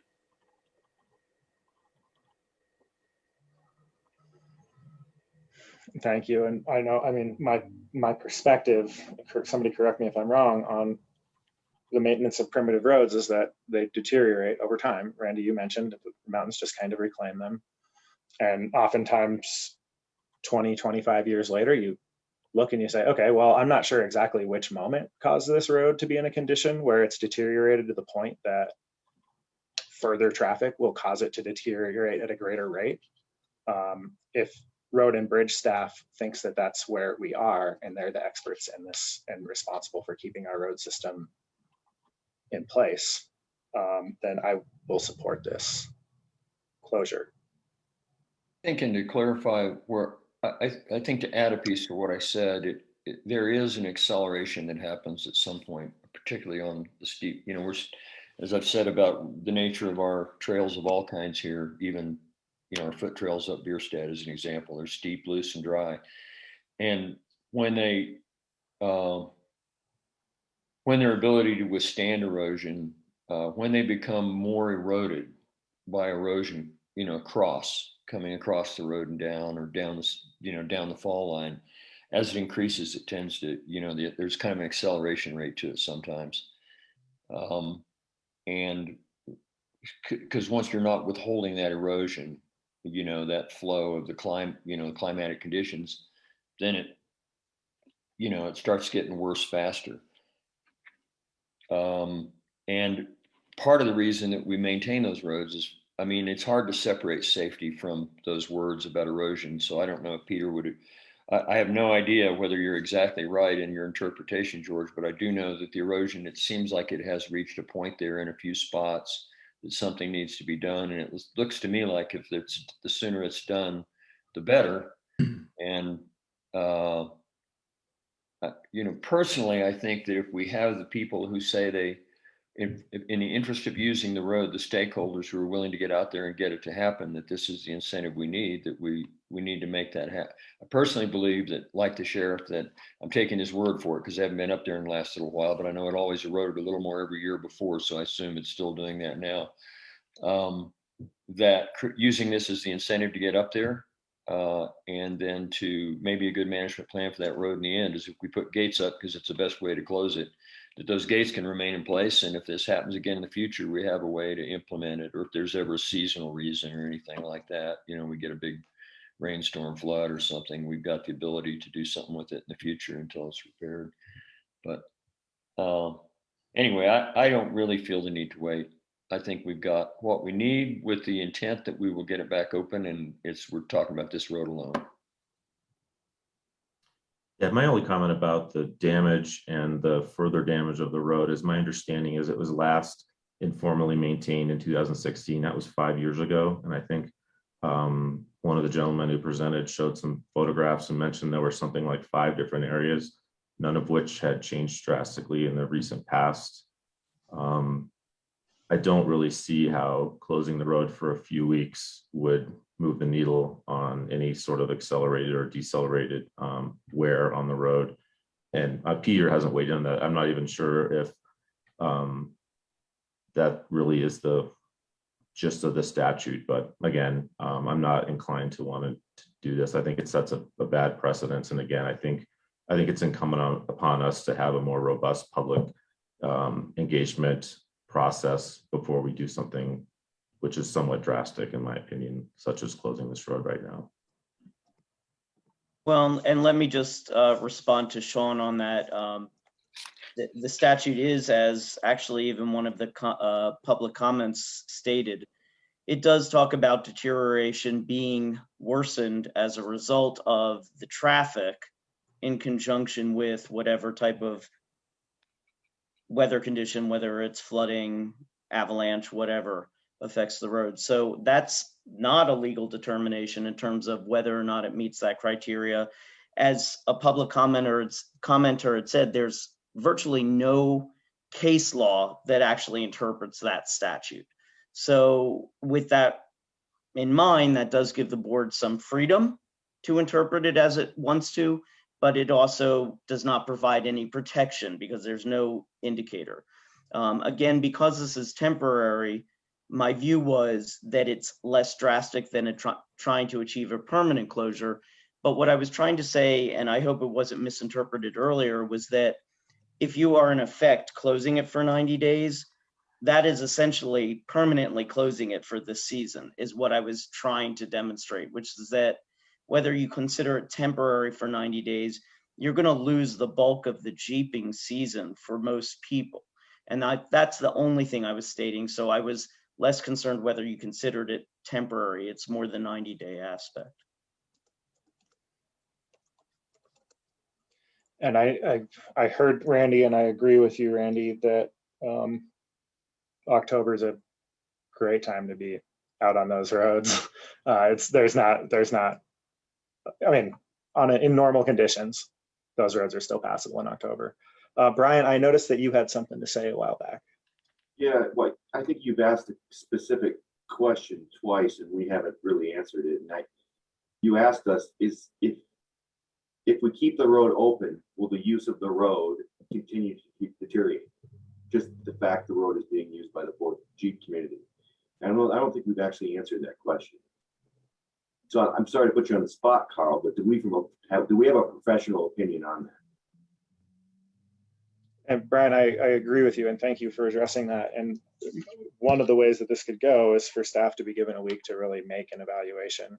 That's true. Sean, you mentioned robust public engagement, and the opinion of the public is certainly very important in knowing how this impacts the public.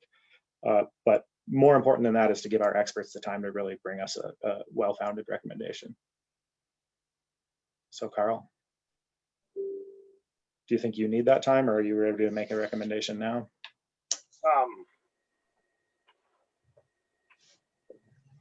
I have not been up Saxon Road this year. We were up top last week, but came in off of South Spring Gulch or Trail Creek Road in Lamartine. So I have not looked at the issue areas at this point, this time, but I think in general, yes, that road will continue to deteriorate. I think, and I'm going to try to get some clarification to that just a little bit. I think that I'm thinking in terms of other roads I know that are impassable now, strictly as a result of the use of the roads that have become impassable to other uses, and the types of vehicles that are required to get over those roads has changed. It's taking a larger and a bigger rock crawler and stuff like that, and the other vehicles are no longer able to negotiate them. I mean, technically speaking, using roads wears them. I mean, so it's just a matter of how much, where we're talking about, and the fact that there's been an accumulation of erosion, wear, climatic condition, whatever. You know, again, the mountain reclaims cities, the mountain reclaims buildings, and it reclaims roads, and then the use of those also wears them out. And so from a technical legal standpoint, I don't know how you could ever say that the use of the road would not add to it. Otherwise, we wouldn't need CDOT to take care of roads. And county road and bridge departments, you know, they get worn out. So the use does it, and the climate does it. And this has reached a point that the sheriff has determined that it needs a closure, and we closed it. And there are other roads that we close in this county, and in turn, it's because of a combination of climate and safety. And I think of Guanella Pass as an example, because you don't want to send people up to get stuck and freeze to death in the middle of winter. That's part of the reason that it closes. And so anyway, I think that, you know, we have the facts in front of us to be able to do it.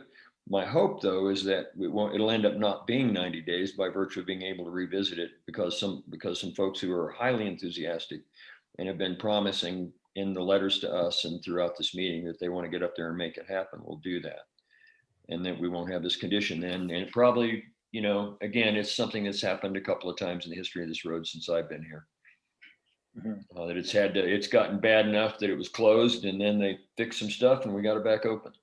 I have only one last really quick comment. I know we're 11:14. I think Randy makes a great point. And every time a bicycle goes up there, a few pebbles and grains of sand are going to get washed over the side. And I guess technically that is degrading the condition of the road. I think probably whoever wrote this statute had in mind some kind of a meaningful degradation, that it actually changed the characteristics of the ability to pass the road safely. again, we don't have a plan for how we're going to reopen this or how we're going to address it. So I would really prefer to give staff, the ability to interact with the different clubs who've offered their help. 1 week, 2 weeks, something like that. Give Carl a chance to go up there and put his own eyes on it. And then I think we could have a much more informed conversation and come up with a better strategy that people would feel more comfortable with.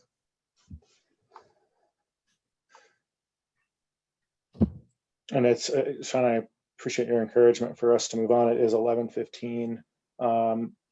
Perhaps what we can do is either we reschedule this for later this week, next week, or later today.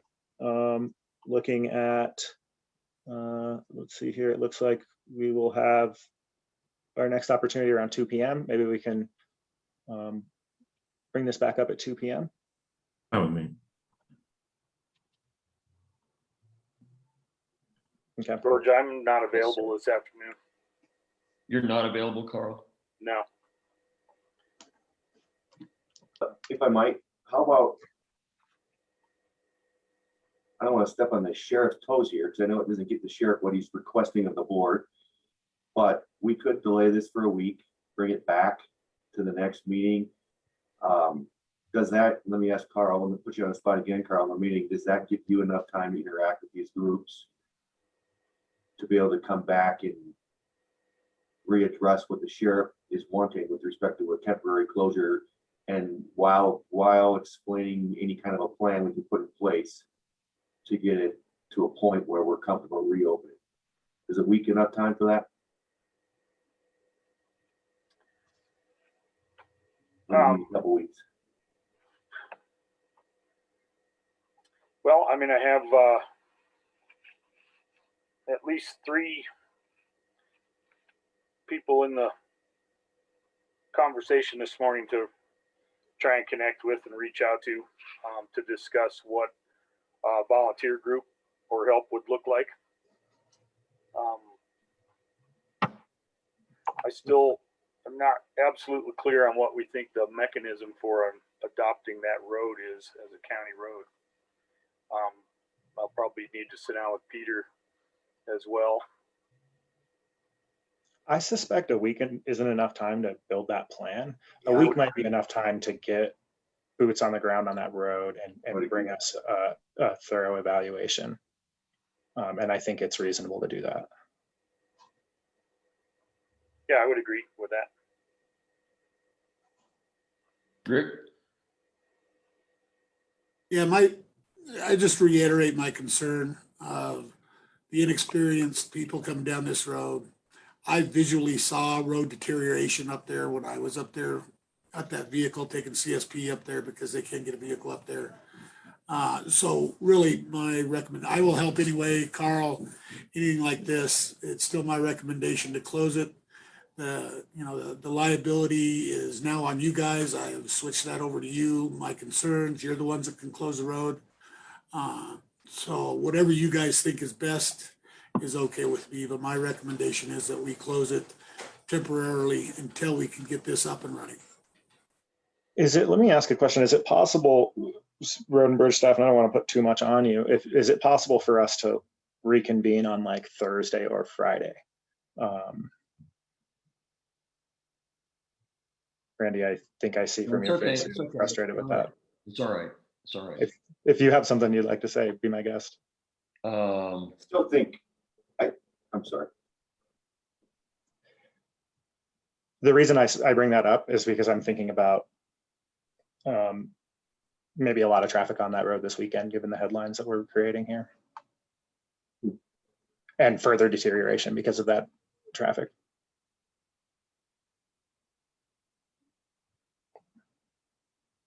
The sheriff's been up there.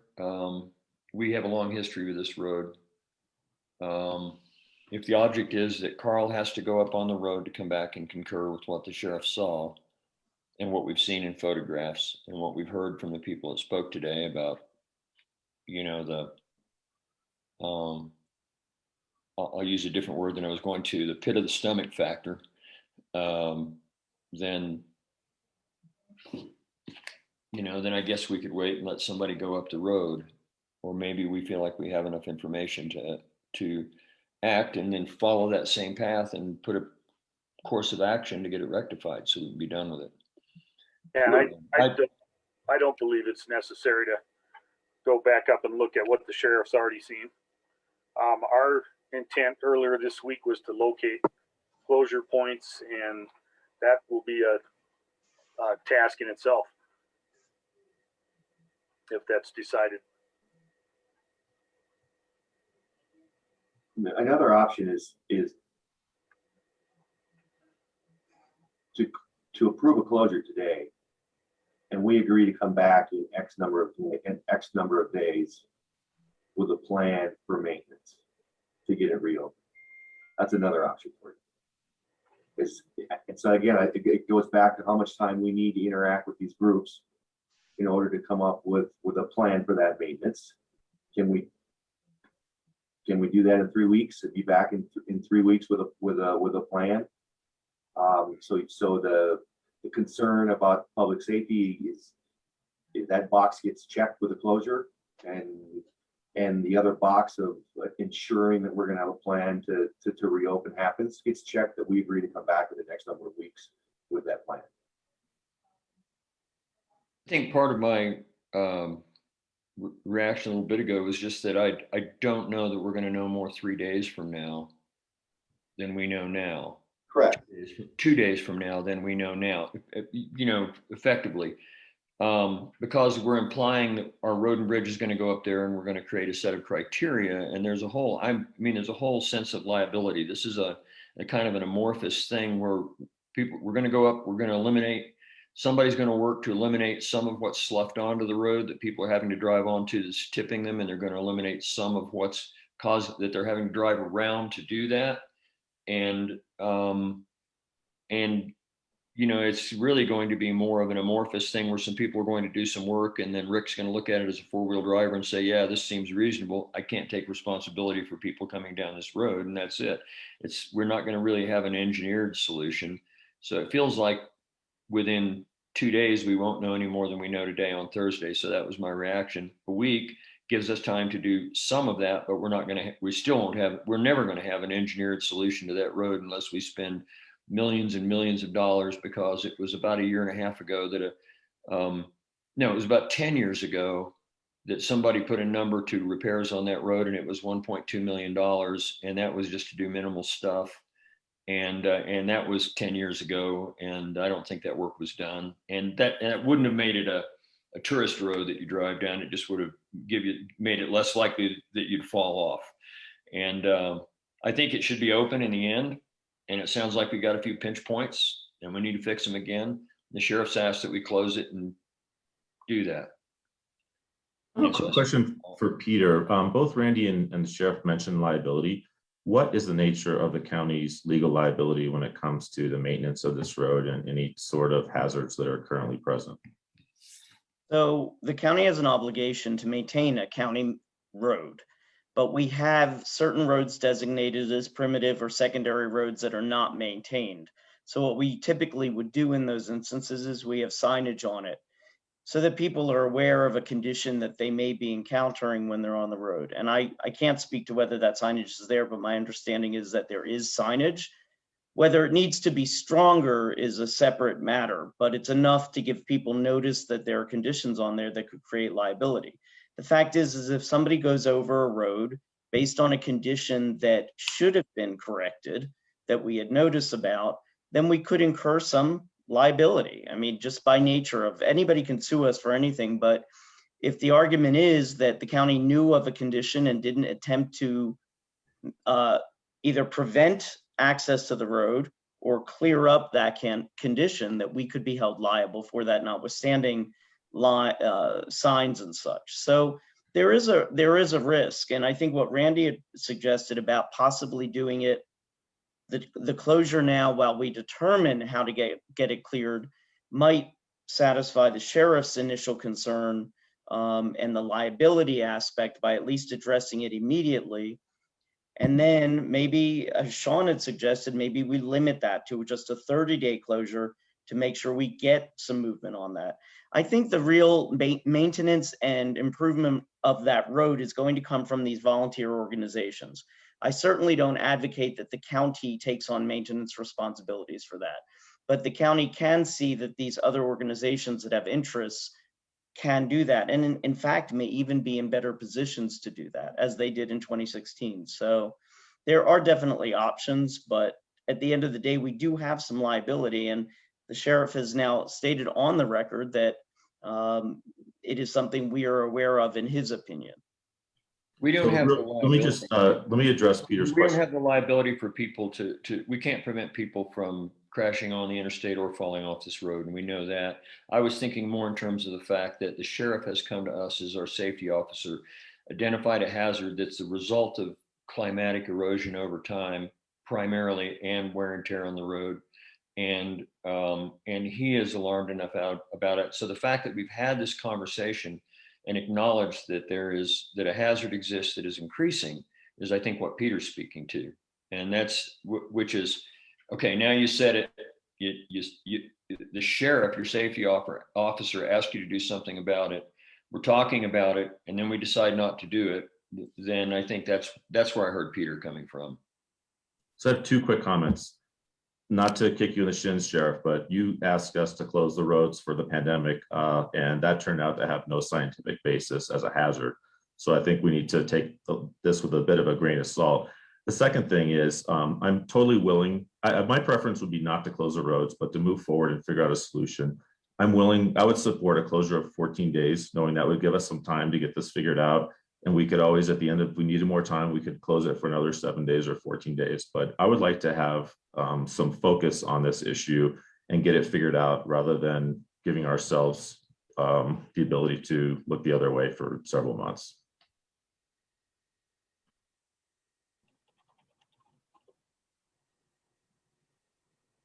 So let's try it this way. Carl, I heard you say just a moment ago that you don't think you have to walk the road to make an evaluation. And I don't know what it takes. I'm not trying to impose a process on you. I just want to know the answer to the question, if this road stays open, will traffic on that road deteriorate it further at a rate that's greater than historic rates? George, you froze up right at the beginning of your statement there. Oh, What let me, first? yeah. I heard you say that you don't think you need to walk the road to evaluate it. And we can look at pictures and we can, and all that stuff. And you've seen a number of pictures, and so have you. I think I heard you say you have the information you need to make an evaluation. I just don't think I've heard clearly the results of that evaluation.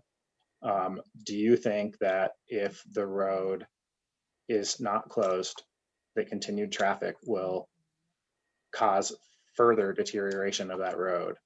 And not just in the same way that any car or any bike on the road, but at a rate that is unacceptable, it threatens the long-term existence of the road.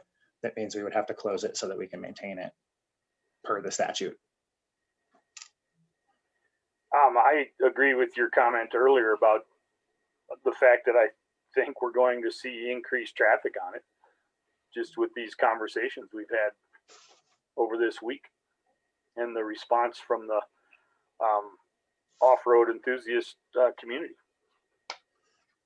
And that will keeping the road open cause it to deteriorate further? It's a potential for sure.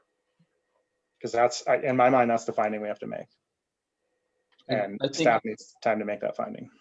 I think we always have it, and I think it doesn't need to be at a faster rate than it has been historically. I think it has to be that it is continuing to deteriorate beyond a point, and that deterioration needs to be mitigated.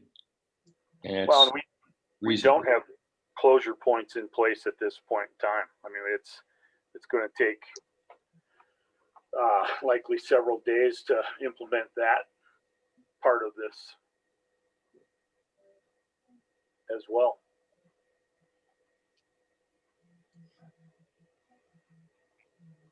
Yeah, and there are a couple options for that, and as Carl just stated, there are some logistical challenges to putting a physical barrier on this road.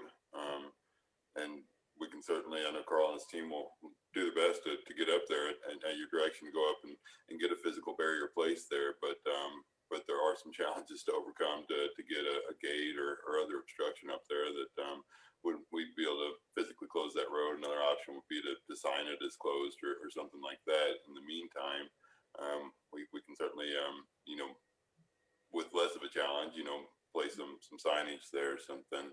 But and just to elaborate a little bit on the wear and tear there, I think we have, I feel the same as Carl. I haven't seen the existing condition of the road there, but from the pictures we've seen and the evaluation from the sheriff's department and others, I think, from that perspective, it is an unsafe condition and is not going to become any more safe with continued wear and tear. Okay, so the road is functioning poorly. If we don't close it and maintain it, it's going to be degraded to a point where it's functioning even more poorly and increase the costs and all of that. And thank you. That's what I needed to understand clearly from our sort of expert on roads in order to support this. And I support this. And if Sean was discussing 14 days as something that is a good first stab, I think I would support 14 days. And that means in 2 weeks, we hear an update, see if the maintenance was done, see if the condition has changed. And if we have to extend the closure, we can. I would hope for an update even next week, at least a brief one about how far we went, because that'll help inform us, our thinking going forward. So, and also shows us, I'd like to have that because then it's an incentive to make some progress, the kind that will be made to allow us to even, who knows, we might see a SWAT team of enthusiasts that will resolve a lot of these problems in the next 14 days. I doubt it'll happen quite that quickly, but we can always hope. Particularly because once we close it, we have to have an agreement in place with those folks for them to access it, right? Right. Okay, so then in that case, does somebody care to make a motion? Yeah, I move that we approve resolution 21-57, resolution pursuant to CRS 42-4-106, authorizing the temporary closure of a portion of Saxon Mountain Road, secondary non-maintained county road. And I would make the friendly amendment that we amend the language from up to 90 days to up to 14 days. You accept that, Randy? Yeah, sure. Is there a reason, I'm not great at counting. Is there a reason to say 15? Because 14 days is Tuesday morning. 15 days is fine too. I accept that. Okay. And I second. All in favor? Aye. Aye. Aye. Okay, thank you, everybody. Sorry for complicating that one.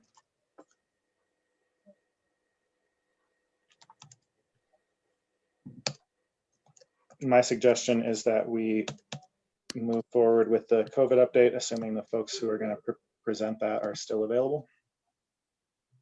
I do see them here, so why don't we do that? I see T. Ryan. And just to inform the board, I will be stepping off briefly. I have to move locations, but I will be back on. Hopefully there will be no questions for me. Okay, Dr. Ryan, thank you for your patience with us this morning. What do you have for us for a COVID update? Lots. Let's get started. Nationally, we are at 34.1 plus million confirmed cases across the country. The case rate, number of new cases is going up significantly. It's now at 35,000 plus per day as a 7-day average. Hospitalizations following the same trend continue to be high and increased significantly over the last week. Fatalities, we have lost 609,000 plus Americans. Current rate is increased to 324 per day as a 7-day average. Test positivity rate across the country is at 4.6%.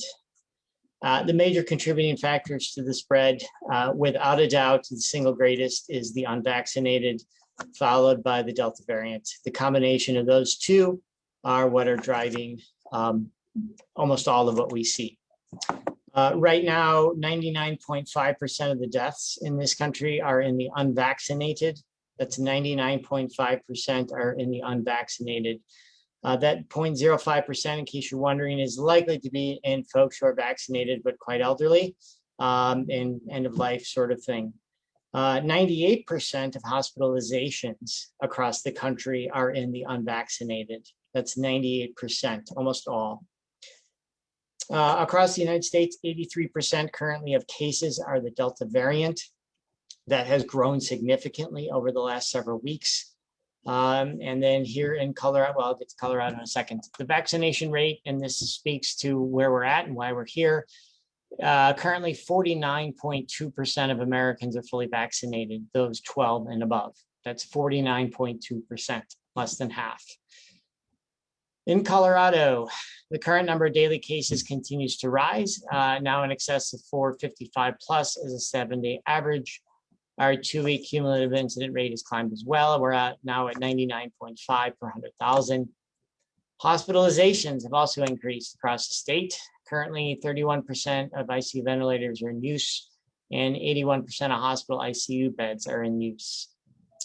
There are currently 237 individuals with confirmed COVID and an additional 545 PUI or persons under investigation, meaning there's potentially another 545 individuals who are already in the hospital or there due to COVID. Test positivity rate across the state has climbed. We're now at 3.7%.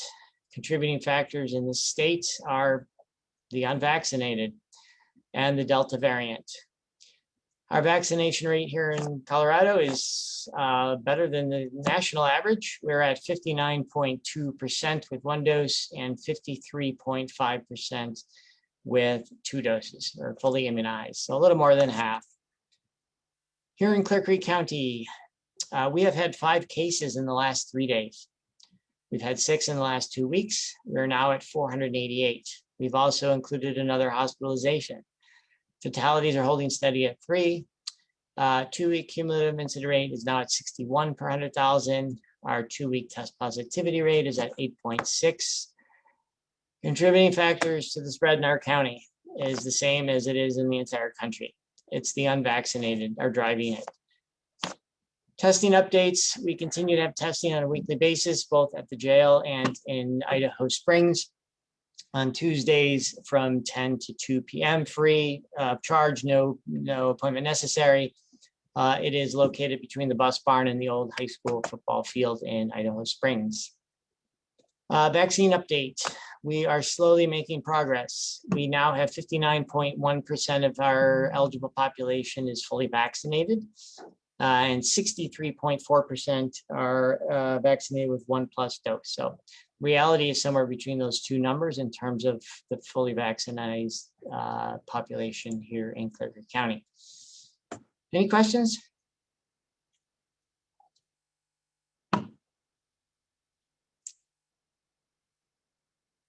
So, to put it in a nutshell, we are headed in the absolute wrong direction.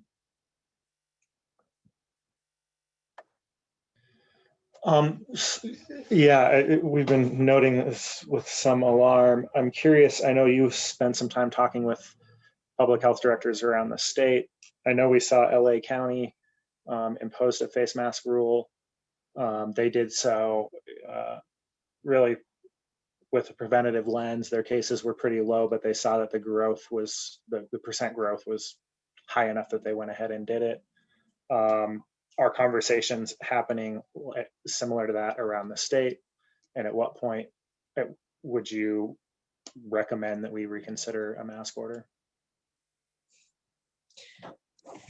2 months ago.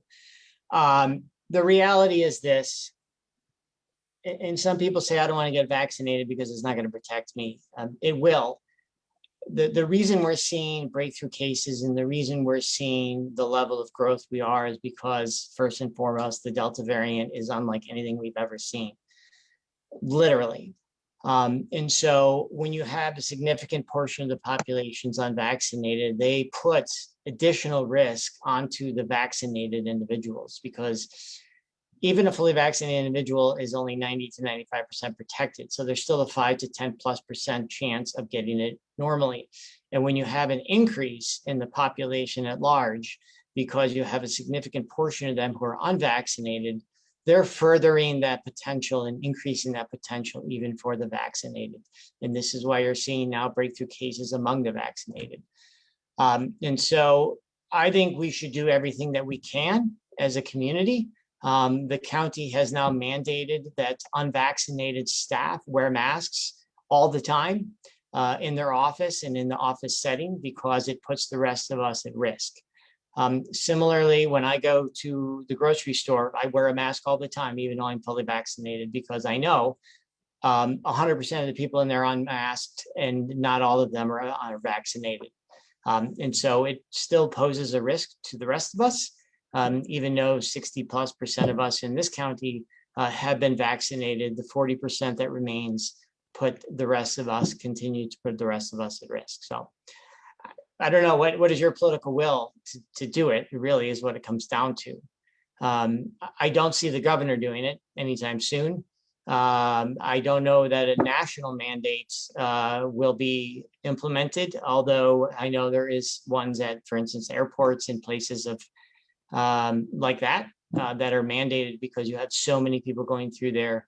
Our places of public are back to where they were in terms of potential risk, in my opinion. I want to make a quick comment. I think Dr. Ron, you raised a great point about the variants, but the point I would like to make is no matter what policy decisions we make here in Clear Creek, it will have absolutely no effect on that. The continent of Africa is less than 10% vaccinated. India as a country is less than 10% vaccinated. So the variants are going to come no matter what we do. Yes and no. From a scientific perspective, that's not exactly true. Will they arrive? That is yes. Will they have the impact that they're having now if we have a majority of our population vaccinated? The answer to that is absolutely not. That's why we've been racing to try to get as many people vaccinated as possible so that we have a wall, literally, of protection that the taxpayers paid for, that protects us. So when these new variants come in, it hits that wall and it doesn't spread like wildfire, which is literally what you're seeing right now. It is running rampant through. Look at Missouri as a great example. Their vaccination rate is in the low 30s, and the Delta variant is running rampant through there, inundating and putting undue and unnecessary pressure on the medical institutions that are there. The physicians and nurses are exhausted. And yet they have to continue to go to work because people are refusing to get vaccinated. It's, unfortunately, this was made a political issue, and here's our reality. And how we get out of that, I don't quite know. That's well above my pay grade. But all we can do is continue to push vaccinations, and all we can continue to do is make the right choices for our broader community. And right now, the vaccination rate we have in this county and in this state, and then more importantly in this country, is woefully below where it needs to be to help protect us against the Delta and Gamma and all the other variants that are potentially coming. What it also does in this country is it furthers the potential for our own unique domestic variant to come and wreak havoc on us because we have so many cases in this country. It's an eventuality. This is what viruses do. They mutate on an instant basis. And create new variants all the time. And so the longer we allow this to happen, the greater the potential it is for a variant that suddenly doesn't care that we're vaccinated and has the potential to overcome even the vaccines that we have. Yeah, I agree with that. And I was making a scientific observation, not a political one. And yeah. I completely support our continued efforts to vaccinate people. And my point was that the variants are going to come, and there's nothing that we can do about that here in Clear Creek County. That is a reality, but how well we're protected is of utmost importance to that reality you just stated. Yeah, sure. I agree. I would like to state that we could have said the same thing about COVID is going to come and said there's nothing we can do about it, but it turned out there were things we could do about it, and we did. And I don't know whether I support a mask order at this time or anything else. I'm just saying that the idea that the Delta variant's going to come, the idea that, that the idea that we shouldn't prepare for and try to act against those things that are threats to us in a way that's effective as possible. And it sounds like the vaccine is effective, and continuing to try to get people to get vaccinated is effective. And that also, until that time, as they were before, masks do have an effect on our ability to remain safe and also to not be transmission modes. All that said, I haven't come to any conclusion about anything. I just, that's my scientific observation, is that if you protect yourself against a threat, you're safer. Yeah, and just to be clear, I never said that there's nothing we could do. I said that we have no ability to influence the creation of new variants. That's all. Of course we have. I mean, Tim is doing his level best, as are we all, to get everyone vaccinated. And I think that's really the one effort that moves the needle. Yeah, I agree with all. I agree with all that. My intent wasn't to drag us into a debate about whether Clear Creek County should be the only county in the state with a face mask order. It was just to try to see if there are any proposals out there that we should be thinking about that are running around in local public health director circles. And it sounds like the answer is no, and that's okay. Yeah, no, I appreciate that point, George. And I think it's a good question. At this point, taking the measures we have as an example, putting the mask mandate in place for county employees, right? We need to be open and service the public. And in order to do that in the safest possible way, we have to protect our employees, both the vaccinated and unvaccinated. Similarly, in the schools, I see there's a question about what the plan is for the schools. There we can manage things in a far better way, meaning we can establish rules and establish a set of guidelines that need to be followed. And the school system is doing that. What they're going to do, and I see Corinne asked this question, in the elementary school, not a single child is vaccinated, nor will they be before the beginning of school or in the foreseeable future, as far as I can tell. So masks will be absolutely mandated on every single child in school, as well as teachers. Similarly, in the middle school, high school, masks will be mandated. Why? Because less than 40% of the student body are actually vaccinated. And until we can get that number significantly higher, the masks need to be worn. What we did last year allowed the school district to stay in school the entire time. That was their primary objective, and we achieved that objective. Similarly, this year, it is our number one objective to keep the kids in school every single day that we possibly can and teach them as best we can, because that is what is best for the children. Whether they have to wear a mask or not in that scenario is going to depend on how much vaccines we have in the school among the population. So we're not there yet, and masks are going to be mandated. It's as simple as that. I know Jefferson County, the public health director has been trying to her best, but beating her head against the wall to try to get the schools there to do the same thing. And the superintendent has been pitted against the public health director and now is doing whatever they want, which is counter to what the public health experts are recommending. So I'm very lucky to have a school district here and superintendent and staff who understand science and believe in science, and their primary objective is to educate the kids. And so they're going to be doing that. So to your point, George, I think right now, situationally and in different areas, in this case, the schools or the government buildings, we're taking steps to make sure to protect, in this case, the students and staff as best we can. But at this point, we're going to have to wait and see. But literally, we've had 5 cases in the last 3 days, all of which were under 40 years of age, and every single one of them were unvaccinated.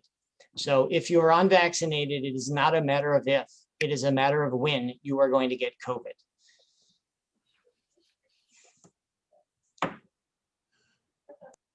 Thank you for answering the question about what's happening in the schools.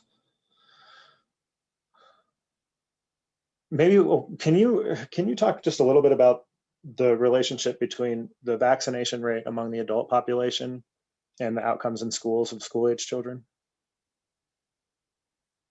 Well, those school-age children live with adults, hopefully their parents. And so if parents are unvaccinated, or all the children are unvaccinated to that point, every single kid under the age of 12 is unvaccinated in this country, short of those who are in the clinical trials. In order to properly protect those individuals who are completely unprotected, right? We have no mandates of masks. We have no social distancing mandate. We have nothing in place to continue to protect those unprotected children. So it's imperative that the parents of those said children help protect them by getting vaccinated themselves, because their children cannot yet get vaccinated. It's absolutely critical. It's the first line of defense into one's home. It's also an important line of defense when school begins, that if parents are vaccinated, it's another level of protection for those kids and subsequently the school. Because if a parent is unvaccinated, gets COVID, gives it to their child, which is almost a guarantee in a single home, and then takes that to school where everybody is unvaccinated, it can ruin the entire scenario for everybody. So if you have school-age children, it's imperative that you get vaccinated as quickly as possible to help further protect them and take precautions. It's your parental responsibility, in my opinion. Thank you. One of the things that stands out to me about children getting COVID in particular is, I think I read that around 40% of children who contract COVID end up with long-term neurological challenges. And if you're an adult and that happens and you spend a year being foggy, you figure it out. If you're a child and you're going through a crucial developmental phase of your brain, those are lifelong consequences. And that's like the level of consequence that I think that as a member of the Board of Health is justifies a policy, response, similar to like the threat of overwhelming hospitals. And so thank you for helping me understand how important it is that we get adults vaccinated so that children can have good outcomes and continue to proceed in their development in a way that will cause them to be able to thrive. It's our moral and ethical responsibility, in my opinion. How many cases have we had so far of 12 and under patients who've tested positive? In this county, I don't know off the top of my head. I can check on that. Nationally, it's going up significantly, as you might imagine, given they're totally unprotected, and the Delta variant is particularly fond of younger age children or younger age people.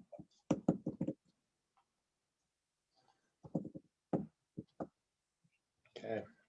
Anything else on the COVID update? No, please get vaccinated. We are continuing to have our vaccine clinics Wednesdays at the Resource Center from 10 to 2. There's a rumor that we might be moving to the new clinic next month. I don't know when that date is exactly. I'm not going to say in public because it may change. But once we do move over there, we will continue with that, our COVID vaccine clinics over there and continue that process moving forward. How many people are vaccinated a week these days, roughly? Well, there's a difference between what we're doing and what individuals do, right? Because they can go to Safeway or in Evergreen and go wherever. We ourselves are doing about 20 a week on average between the jail and our clinics here. And then you have a couple of handfuls of folks who are going off on their own and doing it elsewhere. Okay, thanks.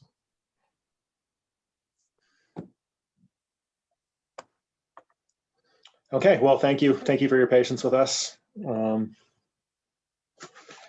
know that our lunch is coming up in 6 minutes, and I think we have an obligation to try to get through the CCI conversation. Sean, Randy, do you agree? I guess we could punt it till 1, but I'm here all day. We have 11:30 item. I need to go on a diet anyway. It's okay. Oh, I apologize. You're right. I'm getting ahead of us. We have a housing strategy and projects update with Amy Saxton. And I see Amy's in the attendee list. So why don't we jump into that? And speaking for myself, if I can reserve 10 minutes, that's plenty for me to have a break.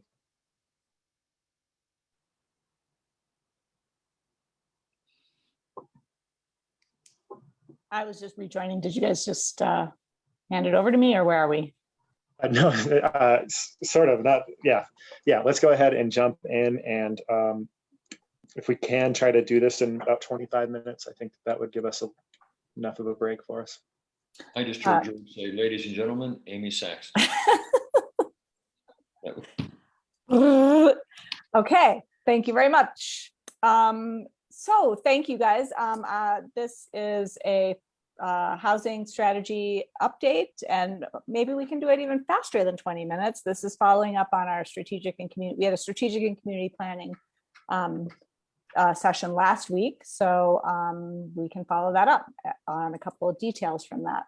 So I want to talk, I sent you a memo about this. I want to first talk a little bit about, share some details about our plan for the public input session for the response, to review the responses to the RFDP, the request for development proposals regarding the project on West Dumont Road at the former LDS Church property. We are initiating a public input process as the first step of that project review.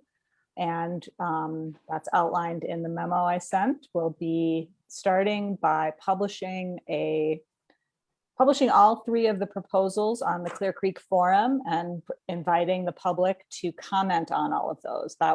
We're shooting to have that up on this Friday.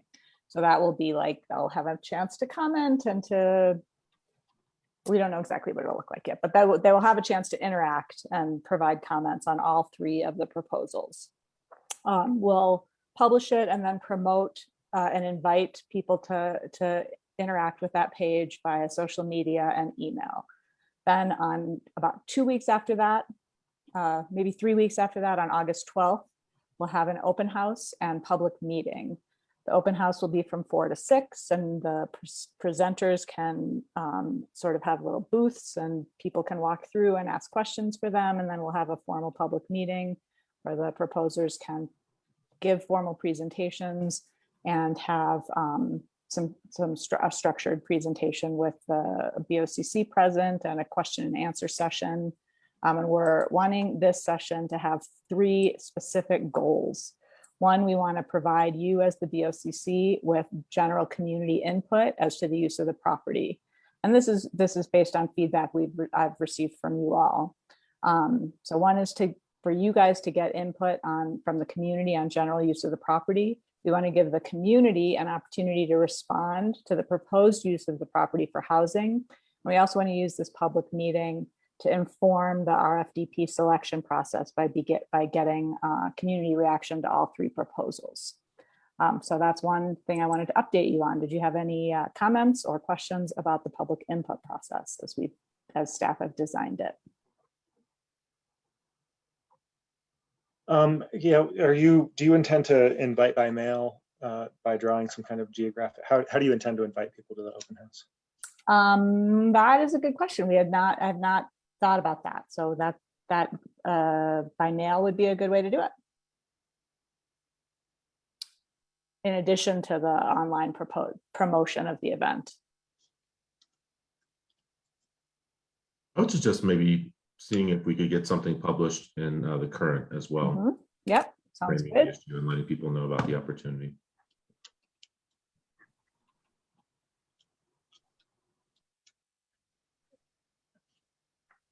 Very good. And we thought about maybe print flyers as well. Okay. Excellent. I know on other topics, we've, I think, found a pretty tight-knit community that informs one another of what's going on. And I would just hope that they all know about this opportunity and take it because we want to hear from them. Yeah, very good. Okay. And then I wanted to also take the opportunity to talk about the housing strategy project. And Sean, last week at the strategic and community planning update, you had said you felt a little bit in the dark about the housing strategy project. And I didn't really realize that we had this update scheduled for the following week. But lo and behold, we can share a little bit more about the housing strategy project. So as we shared last time, we do have a consultant hired and are working on that. The phase 1 of the project is to review well, let's see, let me go back a minute. So one of the things I just wanted to mention is that because of one of the ways we have designed this housing strategy project to not try to replicate the needs assessments that we've done in the past, the role of the community is going to be a little different in this project. We're not going to have like a big community input session where everybody tells us about what the challenges are of housing, because what we are recognizing is what we really need is subject matter expertise to help us take what we know about the housing needs that we have analyzed multiple times and respond to those needs. So the community input sessions are going to be a little bit different than like some big community input session. So I want to just acknowledge that you won't be seeing that particular element in this plan. Glad to hear that, because I don't think that's necessary. And I think we did discuss that as the design of the RFP and from the beginning. And that was really a unique, what we were intending with this plan from the beginning. But we just wanted to acknowledge that. So I just put this table together, which is hopefully a more succinct presentation of the proposal that the consultant presented to us. And we are looking at, for the first phase, talking about focusing on the existing conditions. And so right now they are doing interviews, and I mentioned this last week, that they're doing interviews with a variety of stakeholders, and those are being scheduled from late July to the beginning of October. And should I share my screen? I don't want to share my screen.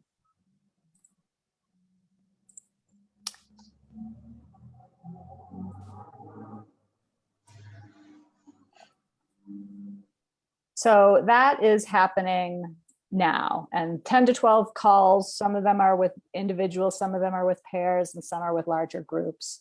And that's happening now through August.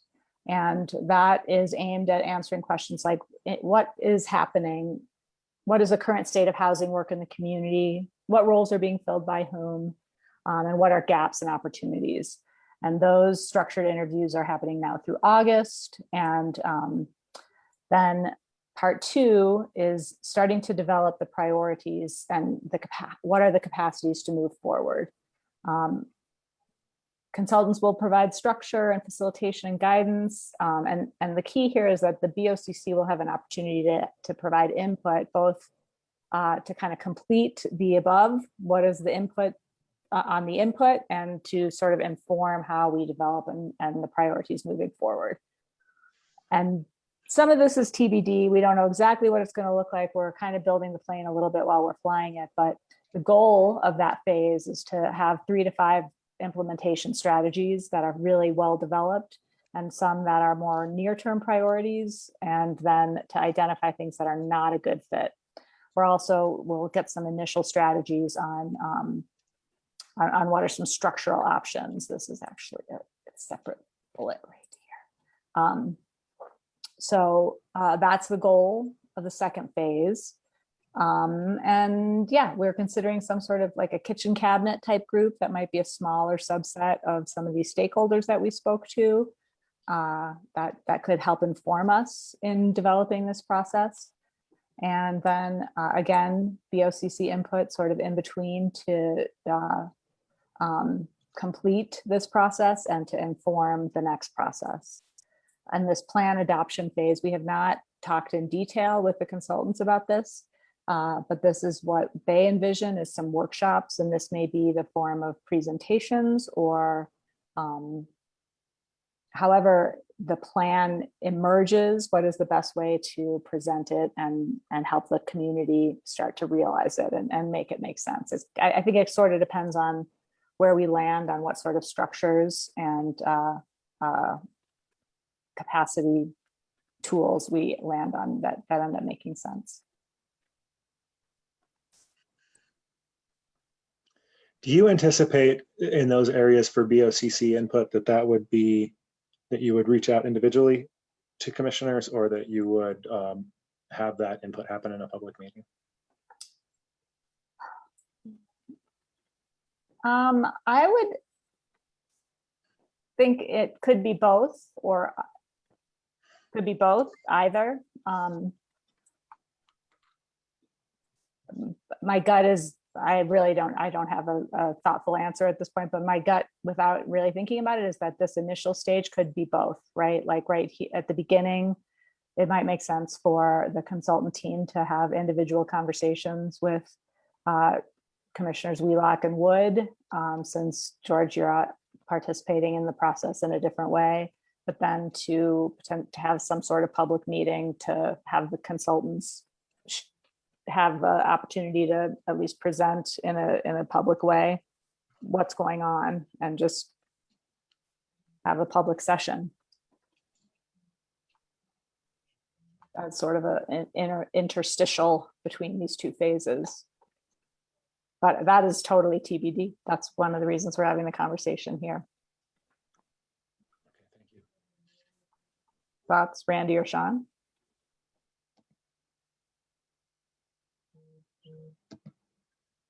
I'll just state the obvious. I mean, this is an issue that's very important, I'm sure, to all three of us. And, you know, a team approach is the right way to look at it. Mm-hmm. It took me a second. I think the team approach is the right way to look at it, but I also think both. Like you said, Amy, you know, good information, so mm-hmm. You can get it.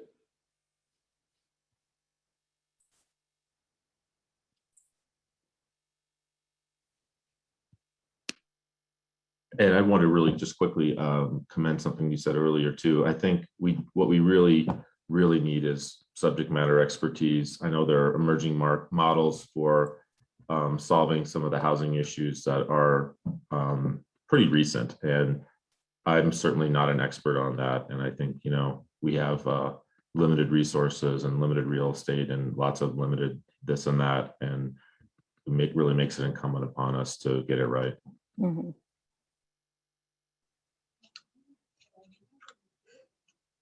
Yeah, I think that's really the goal of this, of the consultants, of bringing these consultants on, is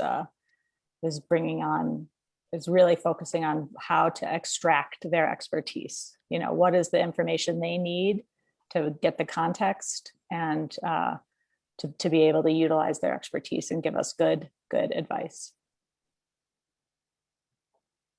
for action, so we can take some action and make a difference and not just talk. I agree with that. I mean, we've heard loud and clear from the public that housing affordability is something to be addressed. It appears in our plans, all that stuff. And so this is us trying to wrap our heads around how to do that, how to most successfully make investments that achieve that goal. Yeah, I'll just say I see this a little bit broader than that, because when we look at our economic goals, we need more housing, period. And certainly affordability is a component of that conversation. But there are also people who can afford our current housing if there were more of it. So like I said, I just look at it a little more holistically.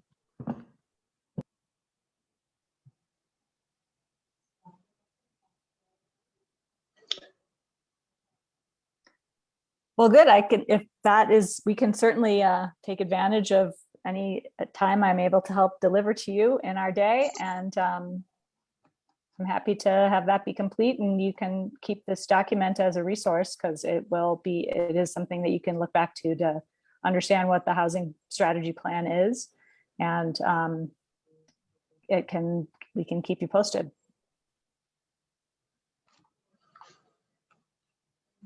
Okay. Anything else on this?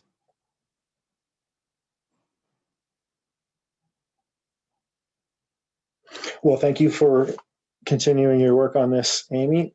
And we can move to the next item on the agenda,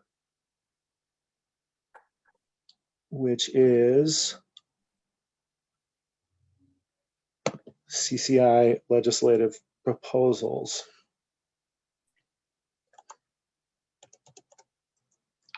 I know I sent out 3. 2 of them are ones that we presented last year. Little change to the recreation services sales tax concept. Do we want to talk about that one first? I'm fine with that. I have a quick question. I read it and it wasn't clear to me whether something like lift tickets would be covered under that, like ski lift tickets. Was that As, your question? as I understand it, that's the intent.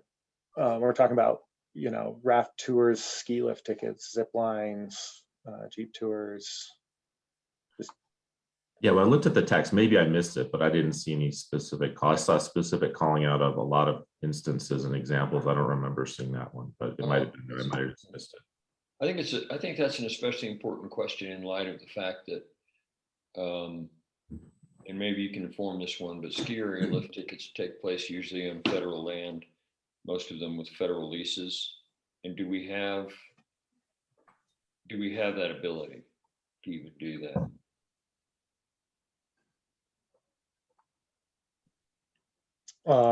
Yeah, and maybe my response to both of those is that those kinds of questions are need to come up through this process if this concept gains traction. Okay. It didn't gain a lot of traction last year. I think that this is something that's important for us to continue to socialize, because if you're in a recreation tourism community, you have massive impacts that we're trying to deal with, and the resources just haven't grown as the impacts have. One of the challenges I can kind of see right away is, oh, actually, never mind. I was thinking about Icon Pass and some of the consortiums, like how they would do that multi-jurisdictionally, but we don't have that challenge with our 2 areas. We don't, but the state would definitely need to think through that, right? And there's a lot to think through here. Frankly, I would be surprised if this ended up becoming a CCI bill. But I think it's incumbent on us to continue to use this process to talk about those issues that we feel like we need state solutions for. I think George is right. And just to be forthcoming, it's no secret because we talk about it in different places, but you know, I think 2 of the 3 items that you brought up, the next one we'll probably talk about would be the similar one, which is the unincorporated area tax. But those are both long shots at CCI. So the question comes in, do you focus at CCI or CCAT if you want somebody to really carry it and try to go somewhere with it? But I think socializing it in both places helps, because there are so many people that belong to both organizations, number one. And it also allows you to, at CCI, we get it out to number, you know, in each case, we get to people that aren't in the other organization, but there are so many that hear it twice too. And I think in each of the case, in a case with each of those 2, it's most likely to be, if it were to be carried support and voted to support in either organization, it would probably be CCAT. But the socialization in CCI can help if we're trying to get it done. Even if we don't achieve a majority there, we just achieve more support. I agree with that, and we, you know, benefit from the intelligence of people. Have great questions like the one Sean asked, right? Yeah. Yeah, when we were talking about the transportation bill, I learned a lot about it and how to make it better from some people who opposed it and actually came to support it afterwards. So having that conversation there is good. Okay. So I'm not hearing objections to that one. Just to help speed the conversation, I'll let you know I like all 3 of them. I think they're all good suggestions. Okay. Yeah, I'm not sure I like all 3 of them, but I don't feel it's my place to censure you or to prevent you from putting them forth if you feel like that's what you want to do. Thank you. Okay, so then the unincorporated sales taxation districts, I want to just present my updated calculations, and then I know you're familiar with this concept. So this is what happened in 2020. here is a breakdown of the effective sales tax rates around the county. It hasn't changed. The average difference between incorporated and unincorporated is 4.13%. In 2019, the unincorporated sales tax base represented 26% of the total sales tax base. In 2020, we see that that jumped to 33%. The unincorporated tax base actually grew by 50% last year, which is a big chunk of growth. We know that that's probably due to Wayfair implementation, increased online sales, as well as just increased volume in the unincorporated area. So we see that the revenue potential per 1% that we would grow, that would get approved, grew by almost $200,000. Now every 1% that we could propose and pass would net us $544,000 a year. So as this tax base continues to grow, and as our need to find revenues to address things like wildfire mitigation, road maintenance, et cetera, grows, I think this issue, this conversation will become more important. And that's what I have to say. That's just my update on it. Yeah, and I guess the thing that I am wrestling with is when I think about the 0.65% tax increase that we did for EMS, we did it across the entire county, including my house, which doesn't even benefit from EMS because I'm already paying for Evergreen Fire Protection District on top of that sales tax. And it kind of, to me, in some ways, and I think some of the premise of going after sales tax is to allow visitors to pay their fair share. And when we carve out the towns, we carve them out. And so that's sort of where, in some ways, to me, it looks like a solution in search of a problem.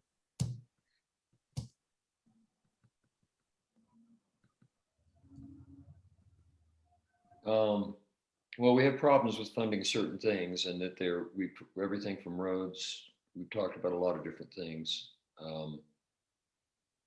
And so I think the problem, I don't know that we're really in search of the problem. The problem is a funding shortfall, and we are impacted by those folks, but we carve out the towns from that particular sales tax because this particular type of sales tax, because we need to, because we're trying to be sensitive to the fact that towns are more sales tax centric than property tax centric, but they get some property taxes and we get some sales taxes, and it's a place we can make up a little bit and actually equalize sales tax across the board and across the county by doing that total sales tax. It seems like a pretty legitimate way to solve real funding shortfalls for real problems. This one doesn't necessarily, this measure legislatively would not levy a sales tax. It would allow counties to use it as a tool for specific places when they do have problems. Right now, the problem this particular legislation would solve is that it would permit counties to have local control over that decision and be able to use it as an equalizing tool to solve real problems, real funding problems, whatever they may be that we encounter. Then it's upon us to sell. Then it's upon us to sell it to the public when the time comes and we've got a use for the tool. It's kind of like buying a tool to put in the bag. Yeah, I think that's about right. And it's you know, I mean, the fact that if you buy a latte in Idaho Springs, you're paying 4% more on it than if you buy a latte in Dumont is, you know, real. And we see sales are increasing in unincorporated areas as recreation economies expand. So anyway, that's, I already heard you state, I think, Sean, that you maybe aren't super happy with this idea, but that you're happy to support us talking about it. And maybe some completely other solution comes out of it, this observation. Yeah, I mean, I think it's great to have new ideas, including ideas that I don't agree with, and, you know, put them forth to our colleagues and see what happens. Great. Okay. Let's move on to the last one. The last one is new. It is also a concept that probably isn't ready for a bill in its current form. It may gain momentum and be worked into another concept, or just be an interesting conversation for us to continue to try to understand how to manage short-term rentals. It basically is around the concept of platform accountability and transparency. We know that if you want to have any rules surrounding short-term rentals, knowing where they are and being able to prove that they're operating is like a keystone challenge to being able to address that. We know that counties have struggled to do both of those things. We know that the discovery process costs money, which drives permit fees and takes staff time. And this proposal would,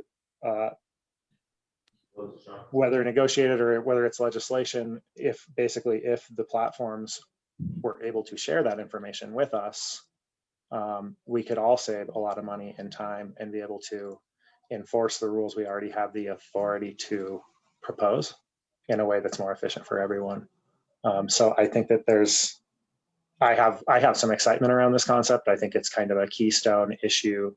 It's a keystone approach to doing anything with regards to short-term rentals. And in San Francisco, they sued Airbnb and got a settlement agreement. Airbnb built into the platform a login for local officials to be able to just go and see what's going on. And I think something similar like that in Colorado would serve us well.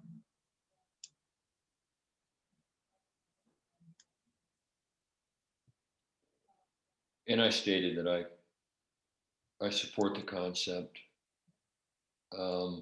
It's data acquisition to be able to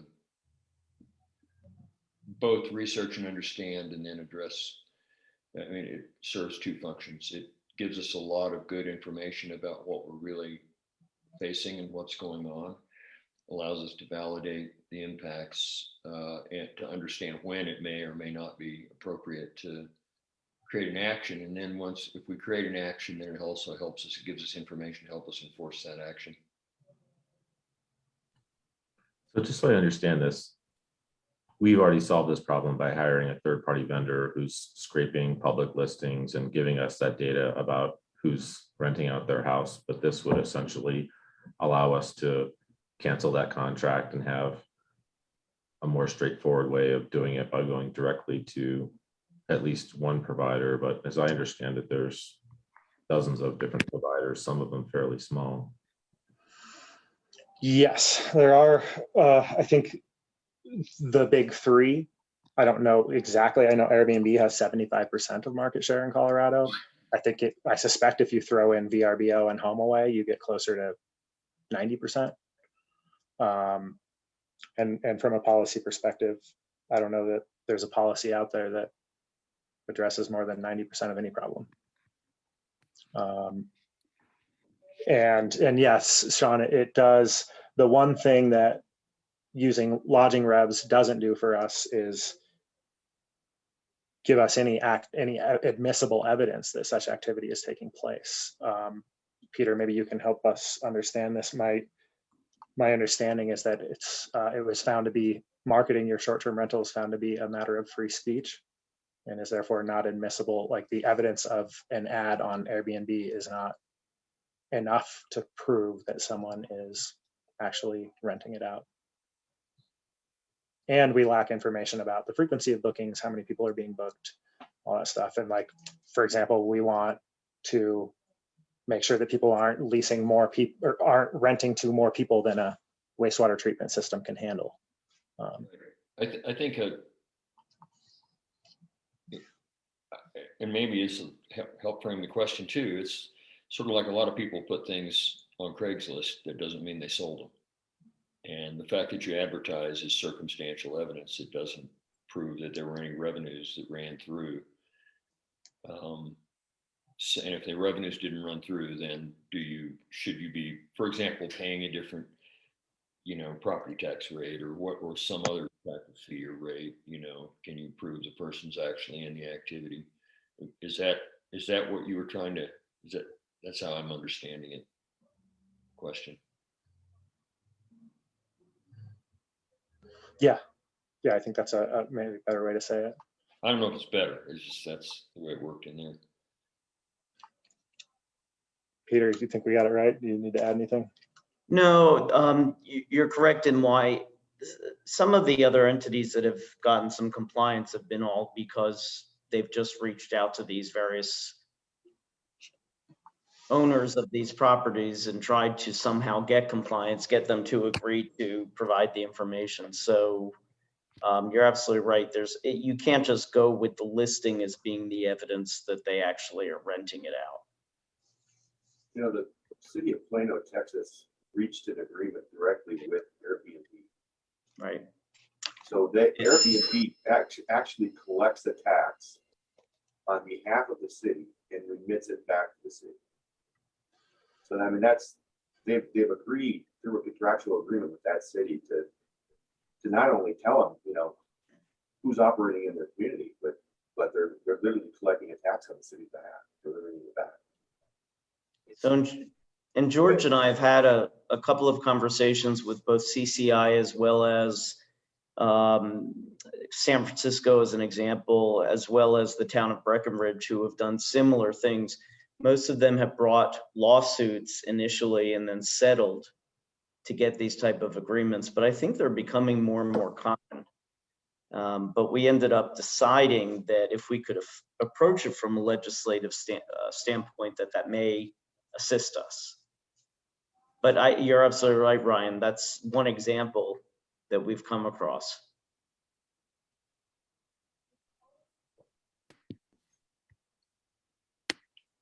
And that happens, that arrangement exists in the state of Colorado. I don't know how it works if you're a home rule, but I'm a short-term rental operator. I use Airbnb. Airbnb collects and remits my sales taxes.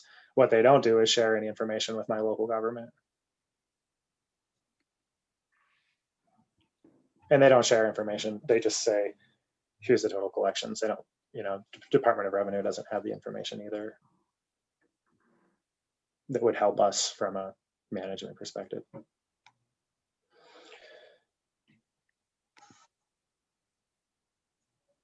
So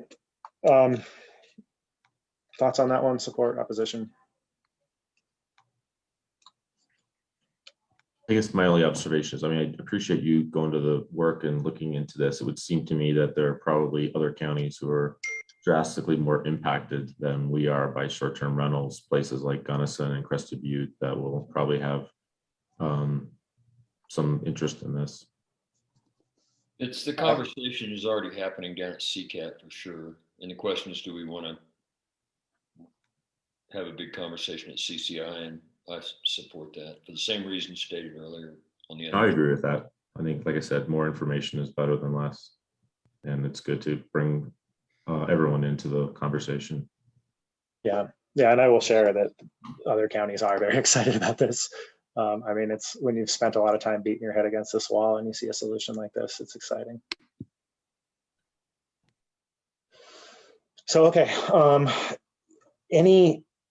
those the entirety of the three concepts? Are there any other concepts that maybe we don't have a form for, but we want to plant the seed with for discussion on Tuesday next week? I think it's super premature, but I mean, at the conversation we had earlier today about the issues surrounding primitive roads, I don't know if there's a need there for something, you know, probably maybe we'll go through this process and see what happens and see how we resolve this. And if maybe there's an opportunity there. Yeah, it's just, but yeah, I agree with that, Sean. I think it's a good idea. Let's try working it out this way. And then it could be that there's certain elements of state law that, I mean, I don't want to overpower, I don't want us to become over empowered to be able to take rights away from people at all. But there may be, you know, there could be issues where we just did that last year where we clarified the law that was being circumvented, you know, with the Montana loophole on OHVs where local people couldn't do things that people could come in from the outside and do. And we helped fix that law. And it could be there's some stuff here that can, you know, the wording of the law we're reciting today might be able to be changed to, you know, allow safety itself to be a legitimate discussion, you know, in and of itself. When it, and maybe this would have been a case and maybe not that satisfied that, but I mean, the idea is that's a thought. There's some other areas in transportation that I see coming that, but I think those are what I learned from CCI also in the last week while we were trying to meet their deadline was they extended the deadline. And then they said, well, really that deadline is just something to get you guys to get off the ball and get the bulk of the stuff we're going to talk about into us early enough that we can get it into our paperwork and into the word processor and stuff and on our spreadsheets. But the reality is anytime anything important comes up during session while CCI is working, it's admissible at that time too. We're not precluded from bringing something up that we don't see as timely today. And I thought of 2 or 3 issues like that. And I thought they're probably not going to come to anything this year. So let's not, you know, throw them in the hopper right now, but if it comes up later, just like an example was that Montana loophole correction that we worked on last year that, you know, it was it seems like it was mid-session when that came up and it went right in and right through. So. Yeah, and you're right. I wasn't suggesting that we codify infringing on anybody's rights. What I was more thinking about was the whole liability issues and the ability for third parties to come in, because it sounds like when they're doing it in the Forest Service, there's no issues, but there's some issues that happen because it's the county. And that's what I was talking about. If there's a way to mitigate those challenges to make it easier for us to partner. Right. Okay. Letting someone come in and work on our road as an example, and there could be a liability issue. So, right. Excellent. And in that case, looking at the form, I don't think we need to take formal action. I think my understanding is I have direction from you to submit these 3 documents to CCI. I think so. I think so. Okay, excellent. We'll do so. Peter, was there something on your mind? I saw you were unmuted. No, I just left it unmuted from the last time I was talking. Okay. Excellent. So it's 12:30. We do have 30 minutes built into the schedule for a lunch break. Starting at 1 p.m., we have Board of Equalization hearings, and then beginning at 2, we have one final executive session item. Are we okay with proceeding in that manner? Yep. Okay. And we are on a break for lunch. We will be back at 1 p.m.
Hey, Diane, I went ahead and crossed over Miss Albrecht to do her first since you had already heard from her.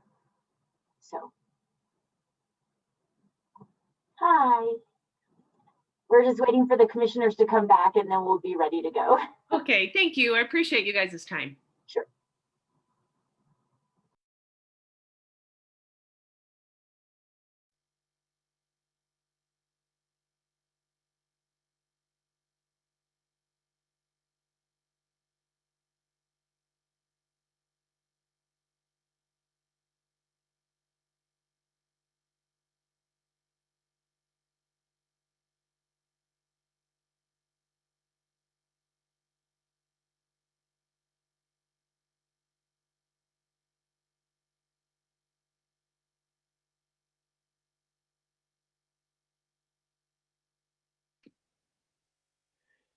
All right, let's get this done. I couldn't get my whole workout in. That wasn't long enough. Break.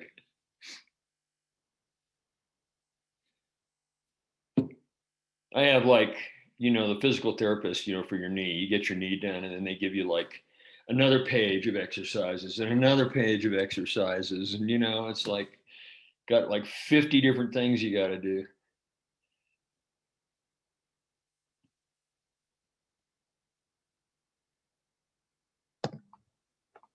Everybody?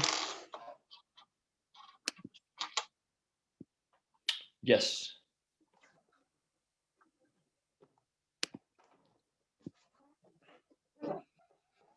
At 1 o'clock, and I know we want to stay on schedule here. Maybe we'll give it just a moment and see if we can get the full board here. Hi, Diane.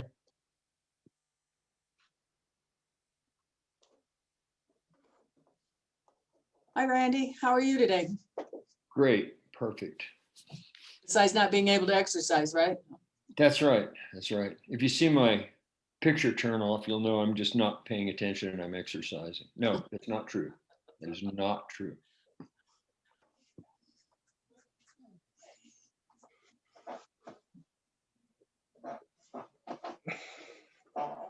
So I'll say really quick, I recently retired from the city and county of Broomfield. And so this is like, I'm having PTSD after going through all these meetings for the last year on Zoom. So retirement is good. Done, huh?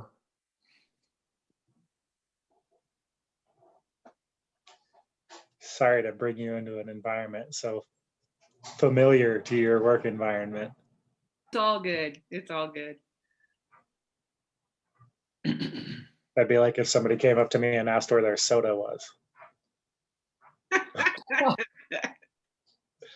I ordered lunch from you 20 minutes ago.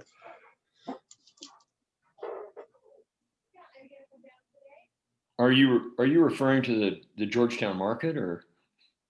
Just time in the service industry. Yeah. Oh yeah. Yeah, I, for example, have said for years, I said the reason I got into construction and mining was because restaurant work was too hard. Most definitely.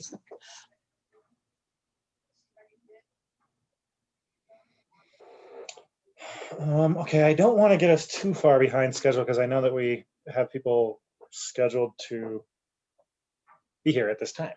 And I know we do have a quorum of the board. Randy, what are your thoughts on proceeding? Moving forward without Sean? Correct. Yeah. Yeah, I think we should probably move forward. These folks are here.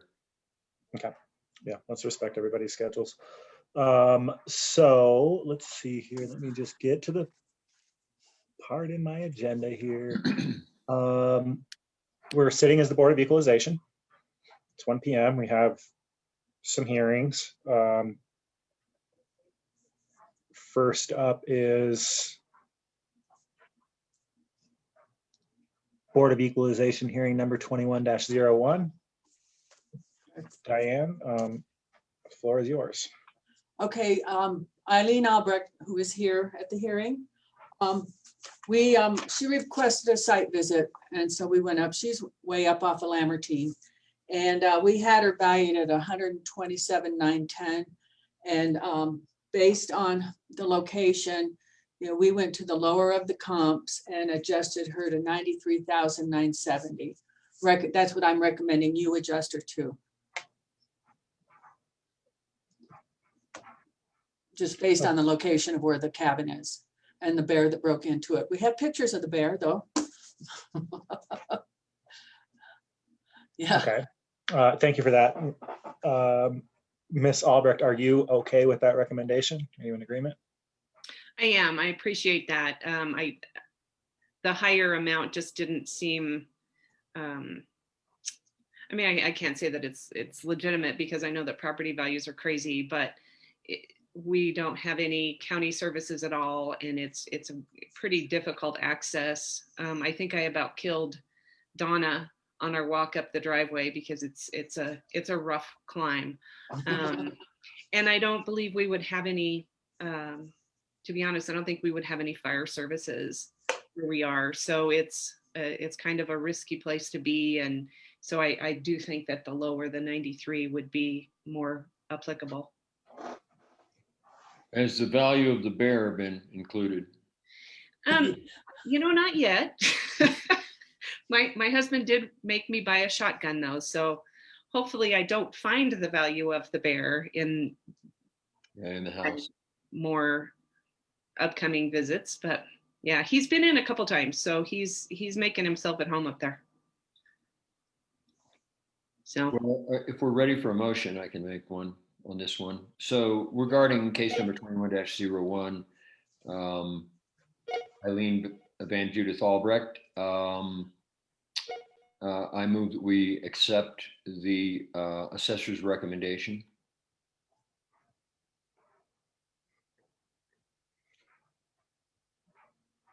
A second. Okay. All in favor? Aye. Aye. Aye. Thank you for your time, Ms. Albrecht. thank you for yours. I appreciate everything you guys do. Stay safe on Zoom. Thanks. Doing our best here. So next up, we have case 21-02 with Timothy Nobel. I think I see him on the attendee side. Yeah, I'm trying to cross him over now.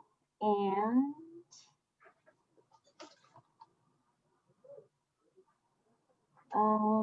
let me try this.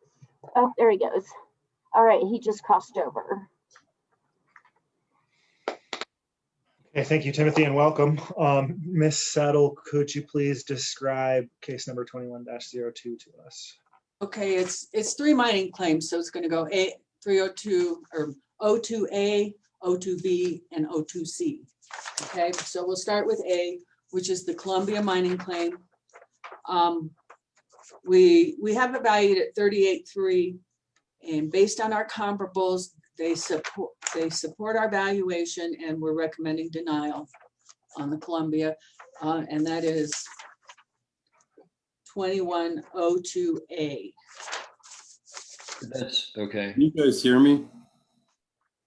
Yes. We can hear you, Mr. Nobel. And Sorry, I'm having trouble with my video here.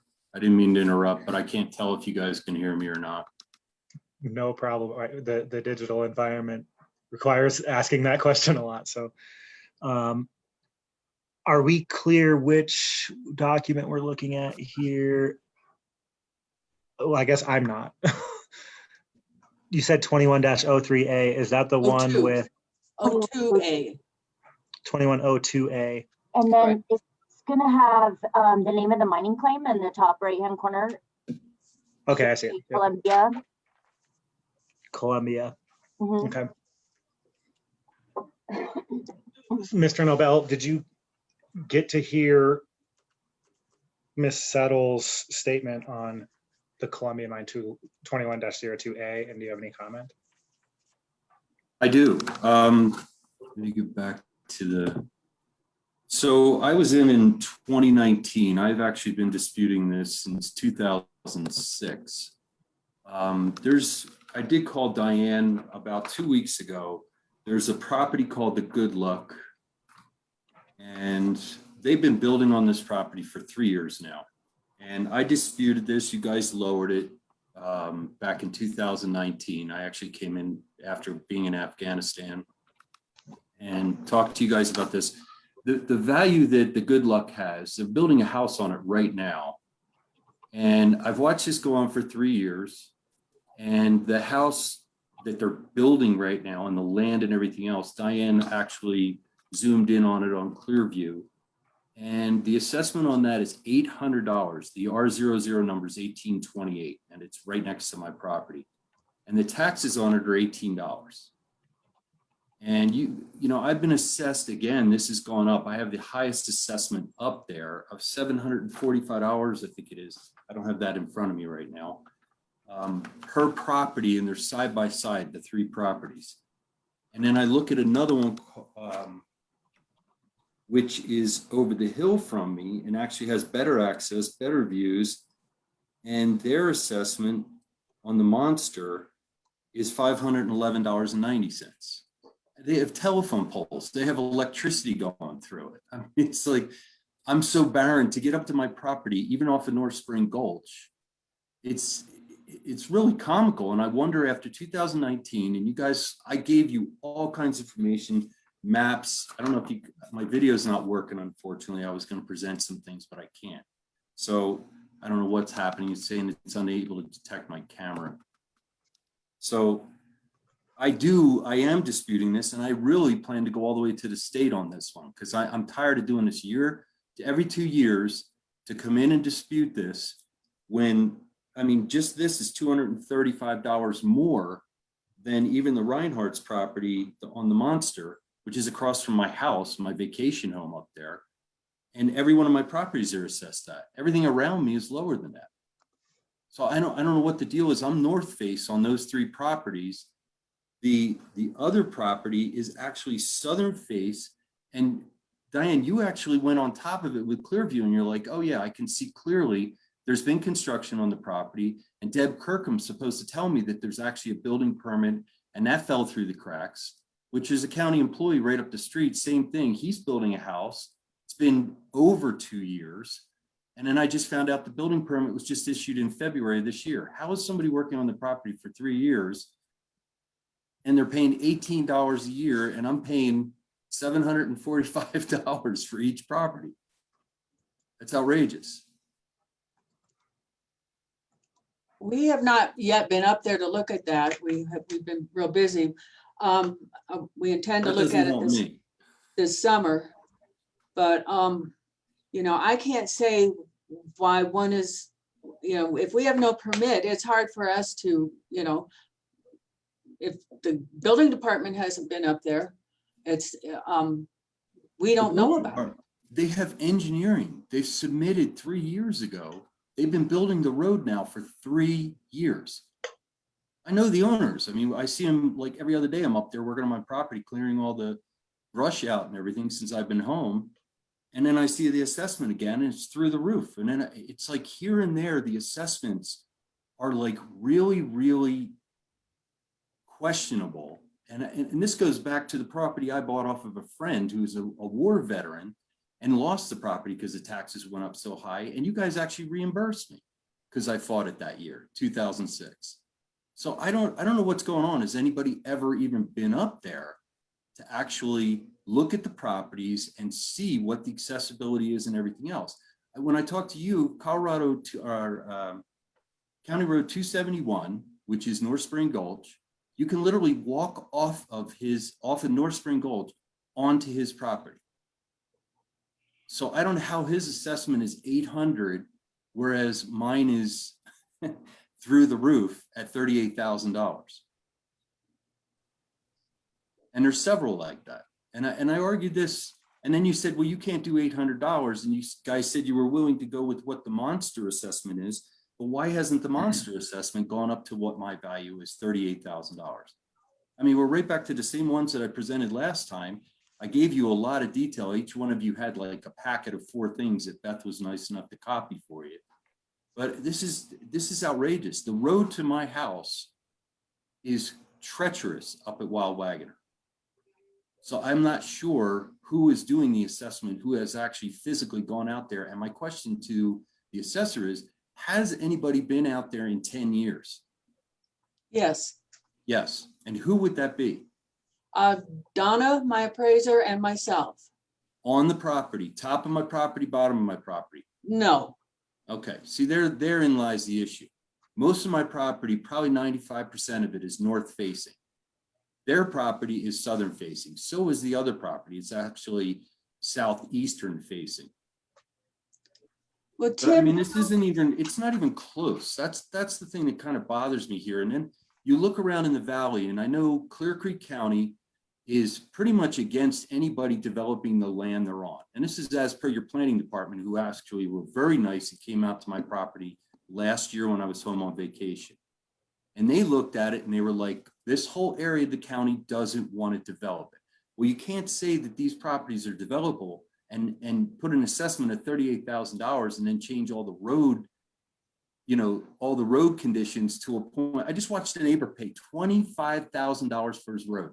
And I'm throwing this in there because your assessment of $38,000 does not jive with the ability to actually build a home on it. So you have a box in there that you can check and say non-buildable. And then if somebody wants to spend $1 million to build a road, that's fine. But non-buildable would then make it not vacant land. It would change the assessment dramatically for everybody up there. And if I had the commissioners up there, and I know Mr. Wheelock went up there to visit the neighbor I'm talking about off of Wild Wagoner Road, who, you know, Streepy came up there and made him put in all these cement blocks, said they couldn't use the existing road, but your county employee was just allowed to have a road grandfathered in that I know for a fact from aerial shots is actually an illegal road and was put in because I know the owners. And when they sold it, they put that road in and it actually crosses some of Clear Creek County property. And this is what I'm saying. That road, he had a really difficult time trying to access his property. And you guys bent for a county employee to be able to do that and to be able to build on. So that now became a buildable property. He's also having problems with his hammerhead and everything else off of the driveway for fire. They actually brought Babion up there to look at it. And he said, this is ridiculous. I have trucks that'll get up here. If it's 18 grade to get up, 18%, why are you people so bent on 8% grade and 5% grade on a radius? I don't understand this. You're making all these properties in Clear Creek County unbuildable. If you want to do that, say so. Tell the people of Clear Creek County, we're overtaxing you on property that we know you'll never be able to build a house on. I'm all for building. When the mine shuts down, I want to know where the other 60% is going to come from. For me, it's at least home bases. But this is outrageous. $38,000. Come up to my property and take a look at it. There's nothing else I can do. I couldn't get up there today. And I mean, to actually show you guys, but I just watched what another neighbor went through and I'm thinking, okay, am I ever going to be able to build on these based on all these changes you guys keep making? It's really crazy. So can you help me understand, Mr. Nobel, is the basis of your objection that we've marked this property as buildable and you believe it's not?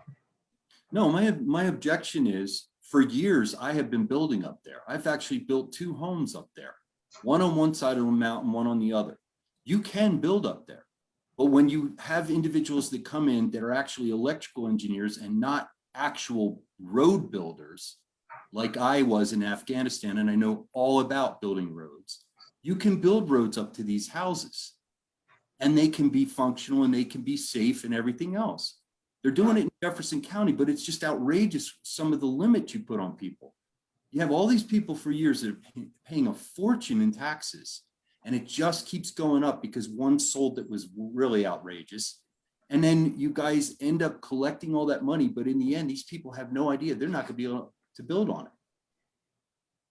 And I'm talking people from Iowa, neighbors of mine that I know that are 97 years old, thinking they're leaving their kids something, but they're not. And your planning department said the same thing, planning and zoning. The commissioner should make a decision on this. If we can't build on it, then you should be lowering the assessments on this. It's not fair to the people of Clear Creek County to dangle a carrot that you can build on this. And then when you retire, you want to build on it like one friend just did after 25 years, and then be paying a fortune for a road that's absolutely ridiculous. There are fire trucks that can get back and forth, people. The Forest Service does it all the time. They've been doing it out in Laguna Beach in California, all over the place. I mean, I watch them go down mountains that are steep as can be. Everybody keeps setting these standards, and I wonder who is actually giving you and presenting you this information, because I argue with Mr. Streepy up there that I've had an easement across that property since 1905. And he's telling me, no, you don't, puts a stop work order on me. And I turn around and say, it's on my plat, crossing property that you sold to somebody else. And all that makes a difference in my assessment, because it's the accessibility. Mr. Nobel, I understand you've got kind of a lot of comments here, and I'm not sure all of them are germane to the assessment process, because the assessment process is laid out in statute, and we follow the statute on that. Randy, I think I saw you leaning forward as though you had something to say, and Sean, I heard you unmute, or saw you. I was just going to say the same thing. I mean, a lot of interesting information presented, some of it contradictory, and a lot of it having nothing to do with the issue before us.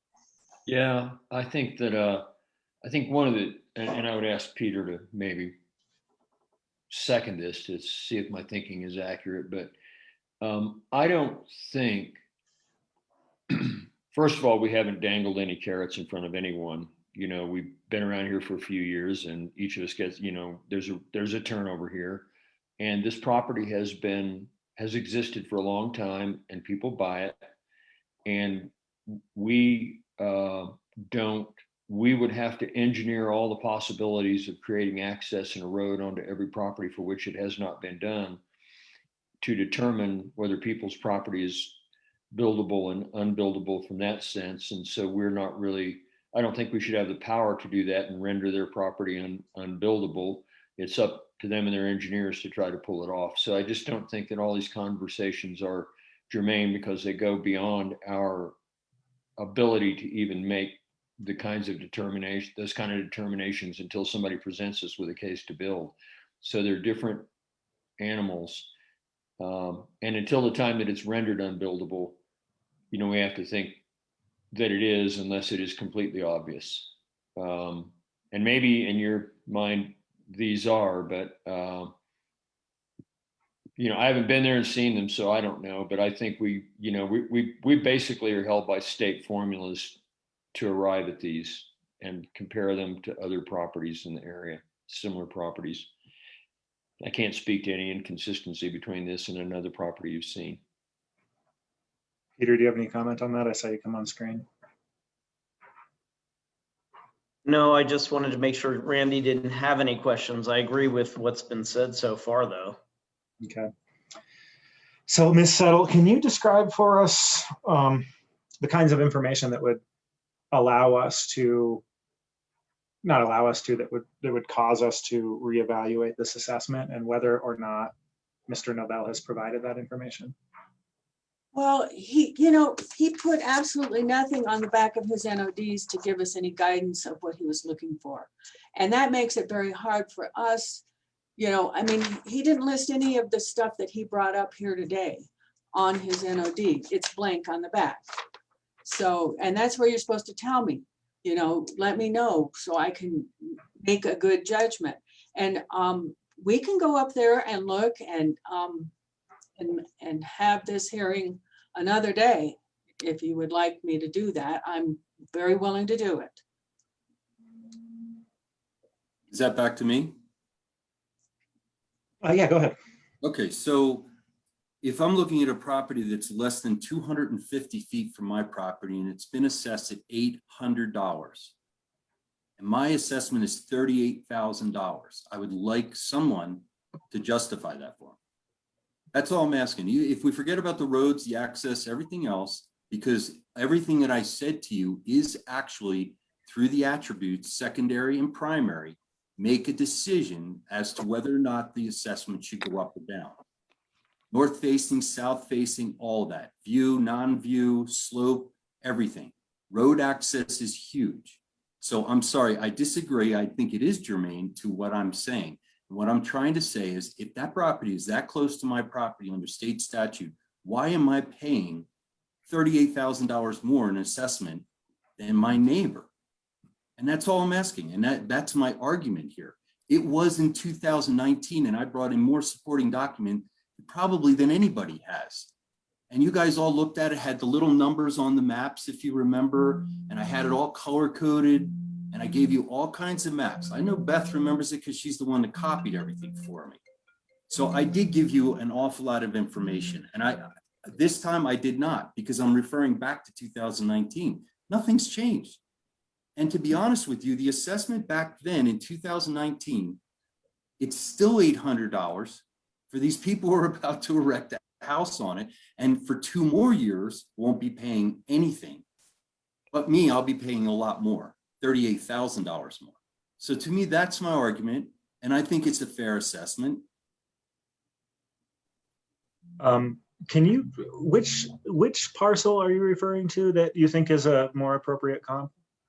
So the Columbia, the Cache, and the Republican are across Colorado or County Road 271. It's actually on both sides. That property is on both sides of the road, so they have very easy access. The other property that I'm talking about is at the top of the hill, which is on Wild Wagoner. And that actually has telephone poles, electric, like I told you, and that's the monster. And that mining claim, which is the one you guys based your decision because Diane said I can't do $800. And when we agreed upon a number, it was the monster claim. So the monster claim, their value, I'll give you the parcel number. Do you want the RO number or do you want the parcel? The monster, just the name is just fine. I can look it up from there. So that one has an assessment for 2021 of $511.90. Okay. I'm not even happy with the $511.90, but it sure is a hell of a lot different than $745 per property. And I have 3 of them up there. And that same road services both of those properties. I'm a little confused here. You said 745. The actual values I'm seeing are 38,000. I think No, he's I'm sorry, talking the actual taxes. tax number is what I'm telling you. I was given my taxes are for each one of the property times 3. So each one is 747.34 times 3. For the Columbia, the Cache, and Republican, which are side by side, they're in the same section number. They're on the same road. They don't have power to them. There'll never be power to those. There'll never be cable TV and all that. I mean, never say never, but there's no poles anywhere near it. And how the monster can have an assessment of $511.90, that's why I'm here, people. I don't want to waste your time, but I mean, fair was fair. You guys looked at it, every single one of you said this, and it hasn't changed. The only thing that's gone up is mine.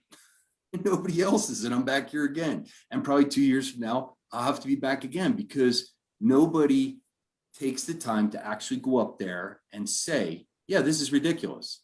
This is outrageous, these numbers. I got a quick question, Diane, for you. Is it possible that the problem isn't what we're looking at now, but it's an underassessment of the neighboring properties?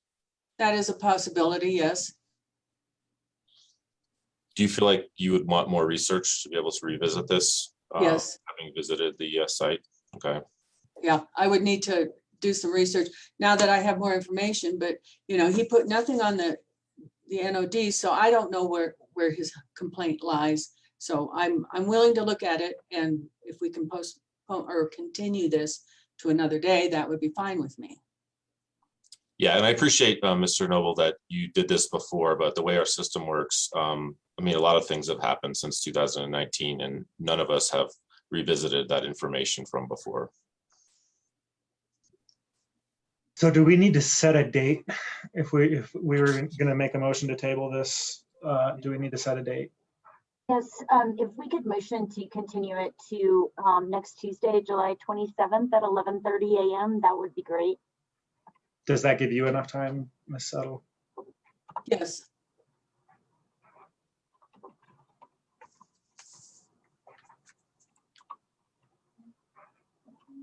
Okay, that seems the way to proceed. From my perspective, if one of you would like to make a motion. Yes, I move that we table this until, did you say September 27th? July 27th at 11:30 Oh, a.m. July 22nd. Yeah, Oh, sorry. 27. Next week. no.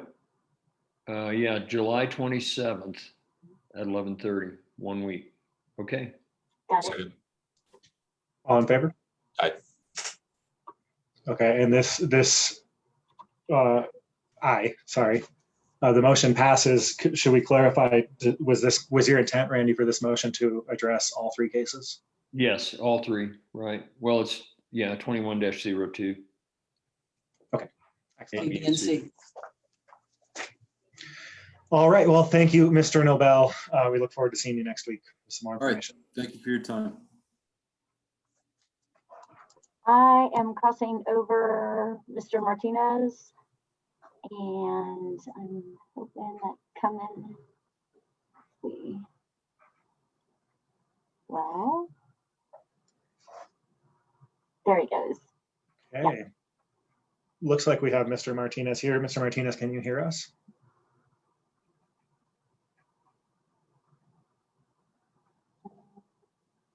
You're currently. There you go. Hi, can you hear me now? Yes, okay. Okay. Excellent. Just wanted to make sure you were in there. I'm going to hand it to. Today. We're doing all right. I'm going to go ahead and hand it to Ms. Settle to describe this to us. Okay. This is a lot located in Evergreen West Highlands, vacant land. And we have it valued at 147,140, which is pretty typical for the lots over there. And Mr. Marcos in August of 18 paid 169,500 for it. So my feeling is that we were well within the market range of that property. And I have market sales of land over there that range from 142,700, which is his purchase price. No, that was a different lot. And then to a high of 250,000. So that's the range of the lots over in the Evergreen West area. Okay, and Mr. Martinez, do you have any comment? I do. I'll make this quick. First of all, I didn't purchase the land in August of 2018. I purchased it in December of 2018. I know it's just a vacant lot right now. There are no utilities whatsoever on that lot, nothing whatsoever, no sheds, no houses whatsoever. The other thing is that the traffic location, it can't be ignored. The traffic location can't be ignored. It's right at the corner of pretty much three streets, four, let's just say, because Witter Gulch runs straight through it. Witter Gulch, Circle K, and Stagecoach. So, I've been up there many times just to decompress. I'm a veteran, and that's where I go up to decompress, to just clear my mind. But there is a lot of traffic noise right at that corner because that's where my lot is located. The last thing I pretty much have is I know Miss Settle used comps. She pulled 4 other comps from that area. 3 of the comps that she pulled were from a year after I had purchased my lot, within you see the dates of July 1st, 2019 to June 30th, 2020. I know maybe that doesn't make a lot of sense, but that's when pretty much the whole COVID thing started happening. And that just made skyrocketing prices go up. So the only one comp that she actually used within the year of July 1st, 2018 to June 30th of 2019 was just one in the amount of a piece of property that was purchased for December 14, 2018, and it was for $250,000. But that is prime land right there. It's completely flat, pretty much. So they're not going to have any problems building on that whatsoever.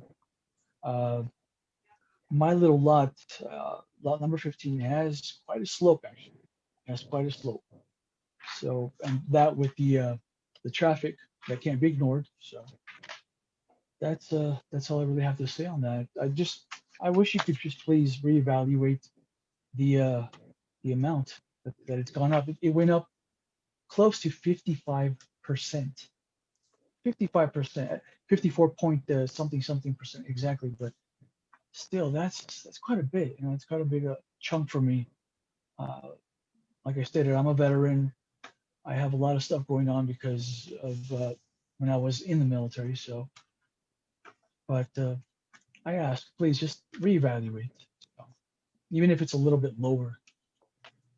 Thank you. Thank you. And then in the packet, I see a number of properties listed. Are those comps, the comps, Ms. Settle, that you had landed on, or are these comps that are being proposed by Mr. Martinez? Those are comps proposed by Mr. Martinez, and our time frame is July 1 of 2018 through June 30th of 2020 is the sales time frame that we are using to determine our values. According to statute, right? Correct.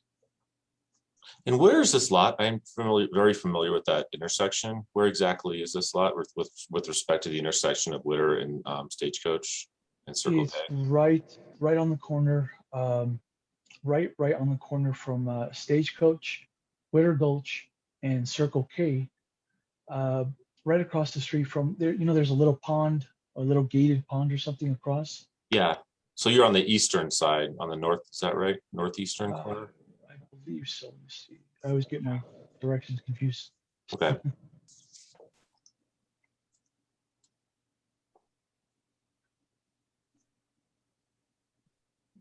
Yeah, there's definitely two roads there. I mean, you mentioned Circle K and Stagecoach. Those are really just the same road on two other sides of Witter. Correct. Witter Gulch, Stagecoach, Circle K. Yeah, they all intersect right there. And my little corner lot is lot number 15. So a lot of noise, unfortunately. So.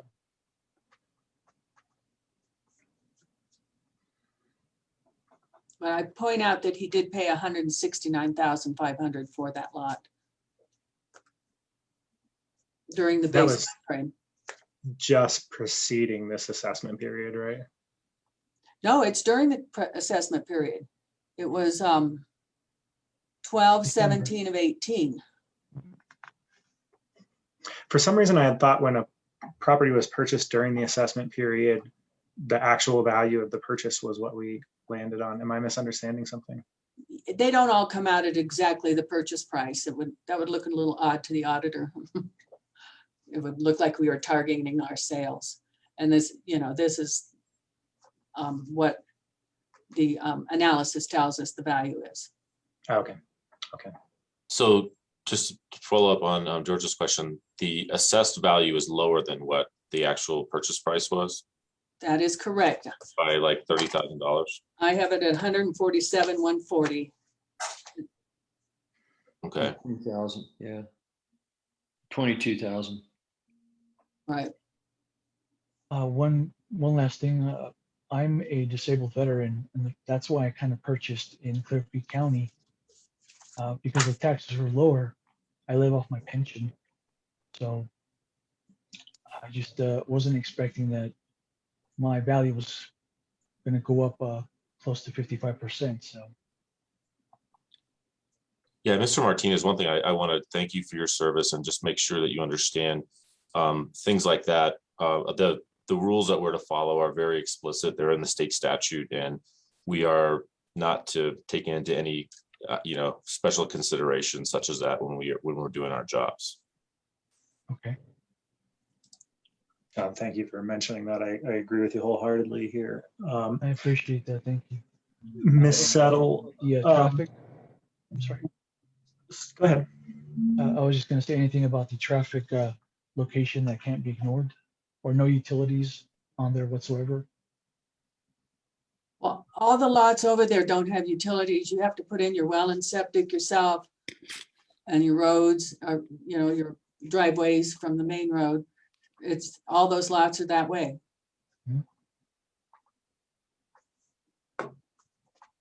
And I presume I see a couple of these comps do fall within the period, these proposed comps. And I imagine you feel the comps that you picked are maybe more reliable. Yes, and they're more in the area of his lot. Okay. Diane, are you persuaded to make any sort of accommodation based on the conversation that's happened so far? No, I think the value's fair. It's pretty much what the other lots around there are valued. Okay. I think so too, given that the value is less than the purchase price. That is like not per your process evidence, but I do have one more quick little statement, if you don't mind. On one of the comps that Ms. Settle pulled, let me see here. It looks like there's a house on this property. It looks like there's a house on this property, and the actual value of this property says $635,640. So isn't it easier to just pull comps with just vacant land instead of a property that does have a home on there? Because obviously if it has a home, it's going to be valued a lot more, isn't it? It was a vacant land sale at the time of the transaction, and then the house was built afterwards. In the meantime, so yeah, that happens. But it still was a vacant land sale at the time.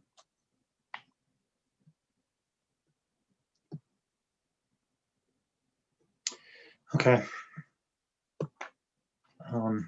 I think I have the information I need. I think that the assessed values are well established.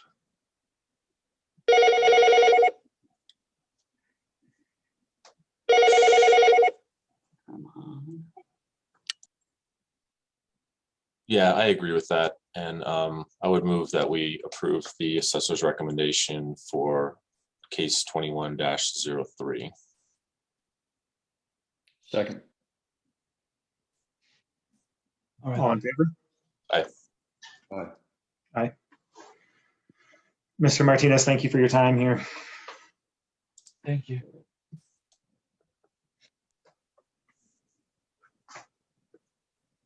I am crossing over Jeanette Peterson. So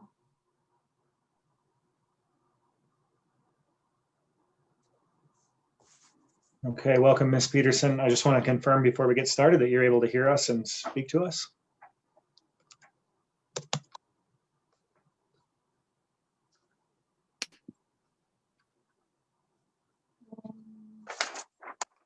If you would please unmute and confirm that you can hear us.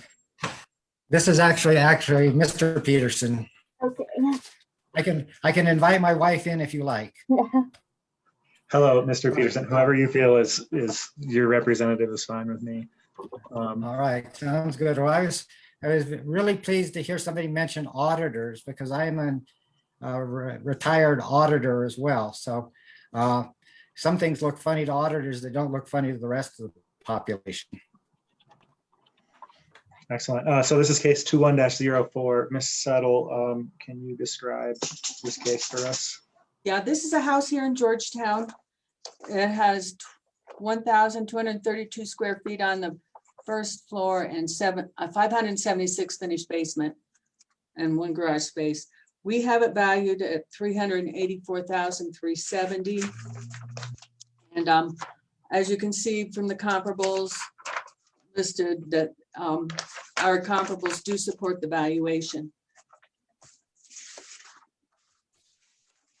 And I looked at all their comps, and I'll let Mr. Peterson talk, and then we'll move back to my about what I think about his comps. Okay, I think the first thing that I'd like to bring up is that the comps that were presented by Ms. Settle have a lot of different advantages that I don't see when compared to our property. So primarily in terms of location. One is across from the park, one is very close to the park. One is close to 6th Street, which are all things that make a difference in terms of valuation in my mind, and in terms of where the market price would start when people are purchasing properties. The other thing that comes into mind is that all of the comps, both the ones that I identified and the one that Ms. Settle identified, all have level access compared to our property, which has a sloped access, which makes a difference. In addition to that, the bedroom location in most of the other hotel, or most of the comps are main level locations. One of our bedrooms is in a basement, finished basement apartment, which also makes a difference in terms of market value and consideration. So we presented a variety of other comps that we think should be considered. One of the comps that was used by Ms. Settle is also in our listing. And that one is at 1015 Main Street. And there was an adjustment to their sales, adjusted sales value for condition of fair, where having watched and monitored what's happened at that property, we know that there have been improvements and upgrades to that property. Our property is considered average. I don't know why that would be considered fair after the work that has been done, which would then, cause the adjustment in the valuation. They also have 2 off-street parking spots there. There's an additional adjustment of $39,500 for parking, which was related to our garage, which is also hard to access because of the sloped access. So those are the main considerations that I'd like to put on the table in front of you to consider, as well as the documentation that we sent in showing our calculations, where we came up with a proposed assessed value of $329,309. So from there, I'm open to answering any other questions you guys may have. Okay, and my comments are back at the time of sale of that property at 1015 Main Street. It was fair condition for age. They may have done work since the purchase, but and we're looking at the time of the sale. And all of your comps that you chose were all in fair condition at the time of sale. So they would all have to be adjusted upwards to make that adjustment would have to be made to bring them all up. Excuse me, I believe the timing on the sale of 1015 was actually after those improvements had been made, because some folks bought it and then turned it before reselling it. So we may want to take another look back at the timing on that and the building permits that they used. Well, if they have building permits. And but we have 3 other sales that more than support our valuation if we exclude that one. But if you exclude that one, you're excluding ones that are in a more appropriately in our neighborhood. And our neighborhood is part of what we have to figure out is where the market is. Well, Old Town Georgetown is pretty much, we determine one neighborhood. We can't, it's too hard. You don't have enough sales to actually have 30 sales within what you're calling a neighborhood. There's no 30 sales up in where you live. So we have to use the whole Old Town as the neighborhood. Well, and that's particularly one of the challenges with coming up with comps in Georgetown, is because of the limited number of sales and the types of sales and the differences in age and construction that we're having to consider.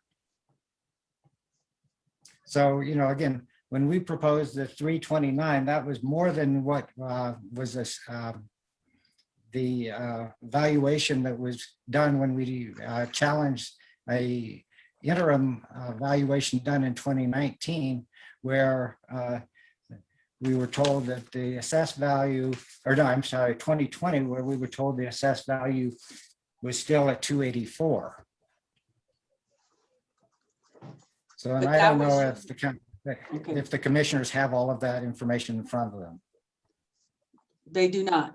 That was a different base year. That would have been sales. We would have been using a different set of sales that occurred from June 30th or July 1, 2016 through June 30th of 2018.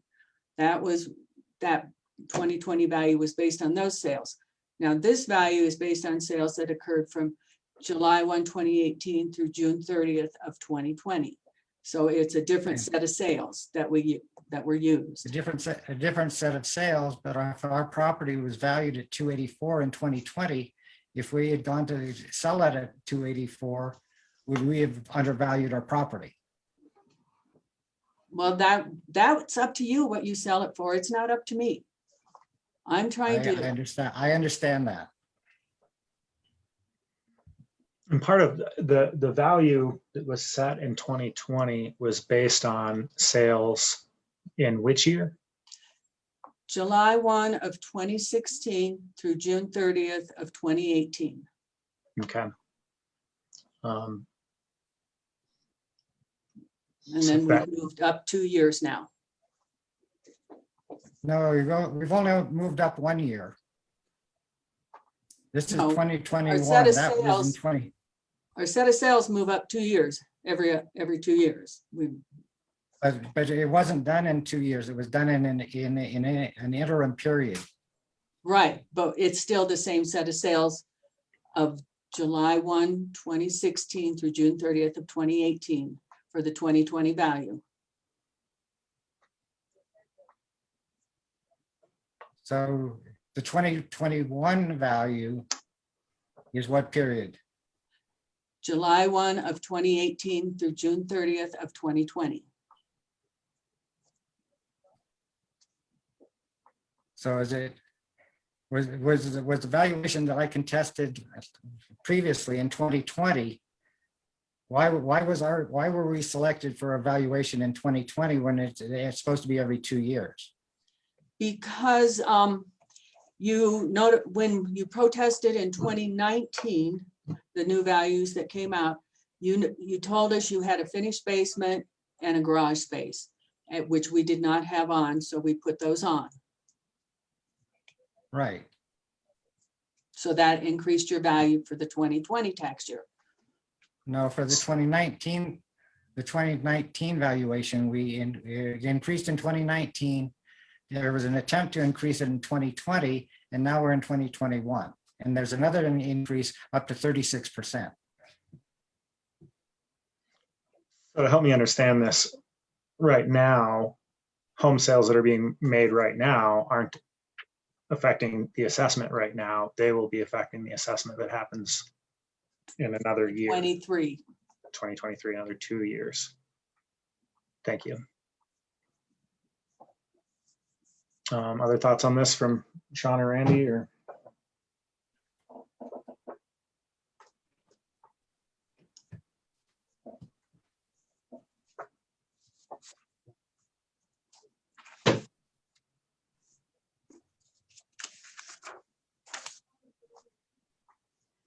No, I know it is a bit of a confusing process with every other year and the different time periods and whatnot. And I guess I'll ask Diane the same question I asked with the last application is, have you heard anything, Diane, that makes you reconsider your recommendation?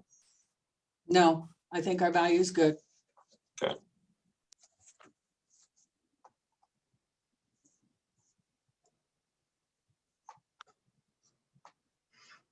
I don't see anything that causes me to request a change or not support a uphold. Same about. And Mr. Peterson, like I mentioned to the last applicant, I mean, the process we're to follow through statute is very, very clear, even though it is a bit complicated. And sometimes we may have sympathetic feelings toward the applicants, but our job is pretty clear. Well, and I understand that the process has to follow the procedures that you have outlined, but then I would question why we would have been selected for an interim valuation instead of the biannually for last year and put us through this process. And why a total number of properties, including the ones that I identified, weren't also included in the valuation done by the assessor. We didn't use those comps. They all would have had to been adjusted for the condition. Randy, this is Lorraine Cowchip. Pardon? No, sorry. Oh, Is that extra effort and extra adjustments just burdensome work, or is it something that you normally do? You try to have as few adjustments as possible. That makes the comparables more cohesive than having to make more adjustments, because the bigger adjustments you make, the less sure you are that that value is going to be a good value. So you choose some of comps that that's are as similar as possible in the property. That's correct. So some of those things are discretionary, is that correct? It's at the discretion of the appraiser, yes. Okay, just so I understand the process. Okay.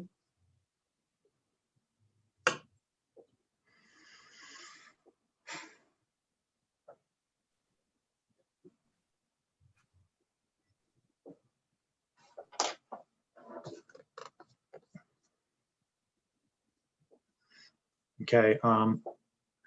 Do we have any other questions? I don't, or do we have a motion?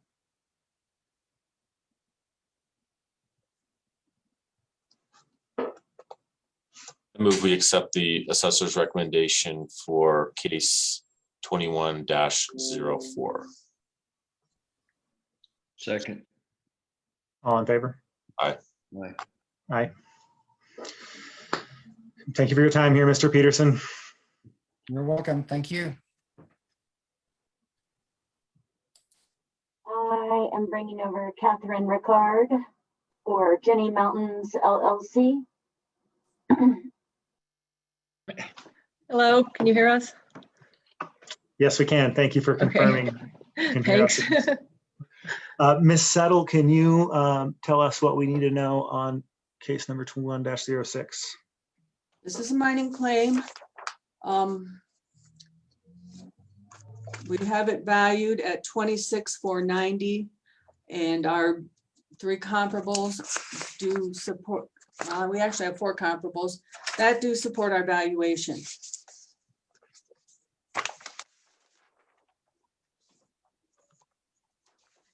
Okay, and whichever of the records which is to speak, do you have comment? Yeah, so the comparables are pure, incontiguous parcels, and ours has a claim that runs through the middle of it that takes out about an acre that effectively gives us two separate pieces of property. I don't know if you guys have this from what I sent in, but it's, we have two pieces of property that are separated, not contiguous. And so when I looked up the sales that Ms. Settle was kind enough to provide for me, I found two other parcels that were very similar in this regard and used those as a basis.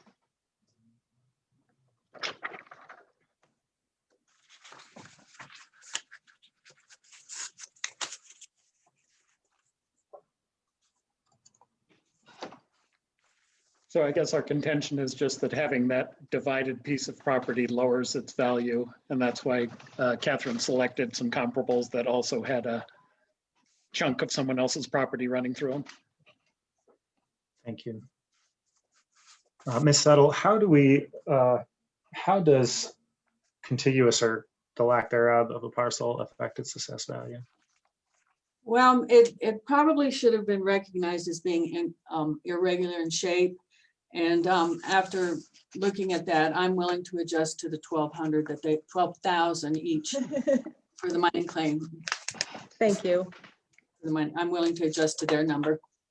Thank you very much. Thank you.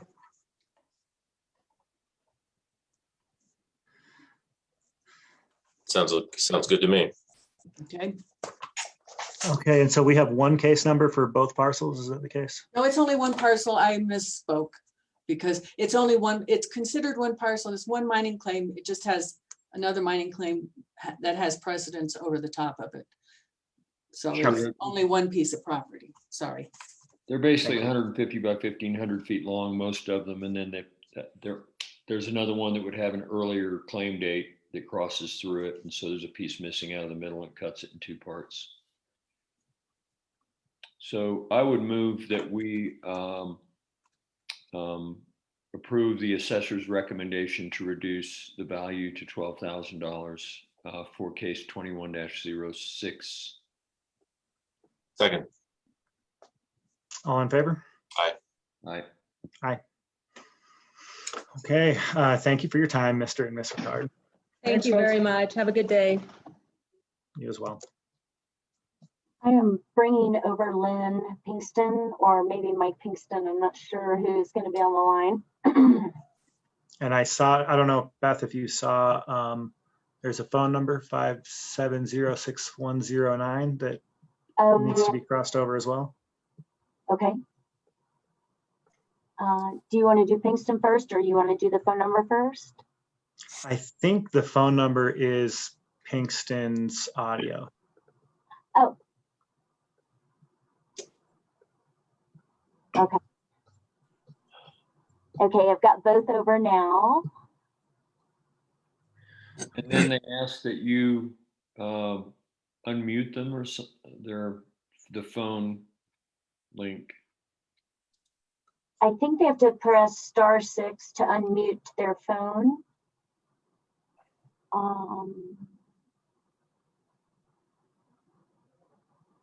Let's see.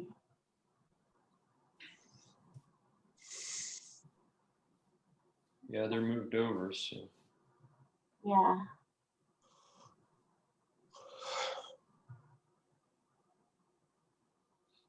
Okay. Let me see. I'm going to see if I can unmute them from this side. There they go. There you go. Can you hear us? Yes. Yes, Sorry we can. about that delay. No problem. And I'm assuming you can hear us? Yes, I can hear you. Thanks. First of all, thank you very much for your time. Commissioners, thank you for your work. Diane in your office, thanks for all your work. And Beth as well, thanks. So we just have a couple of things. We live on Fall River Road. We have for 12 years. Our value went up by about 27.5% this year. And we checked out our neighbors. We got the comps. We see those. They're all, we understand all of that. We're looking at people and neighbors within 2 miles of us that have had their home for at least a decade. And all of their property values went up from 5 to 17%. So we're just questioning why is ours so high? Certainly our home is almost 20 years old, so the roof is getting older, the siding is getting older. We haven't done any major improvements. We can't get adequate internet access. So that's our only question is, why is ours so high? Thank you. Ms. Settle? All the comps are along Fall River Road. And, you know, actually, your house was built in 03. Then comp 1 was built in 94. Comp 2 was built in 1974. And comp 3 was built in 1969. So those homes are older than yours. And they sold for, you know, good amounts of money. And that's...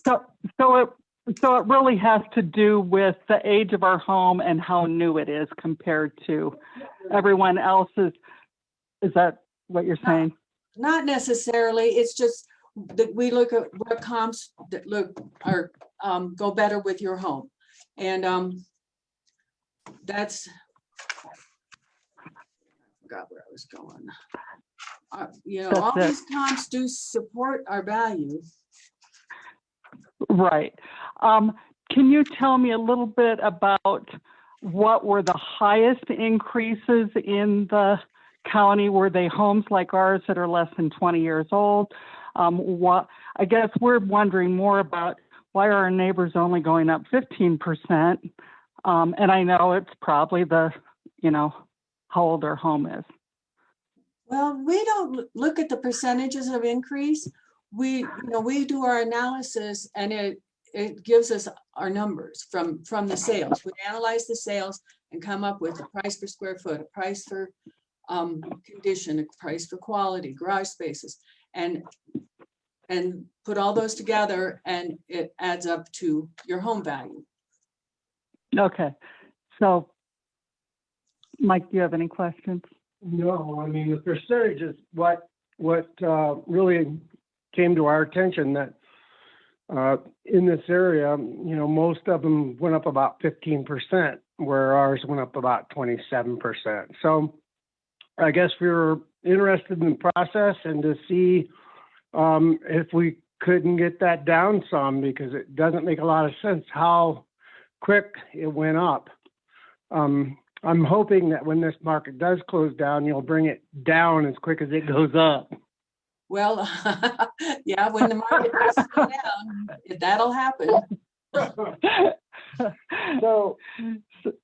So yeah, I guess our big thing, so you have no idea what the biggest increase in a property value was for the county?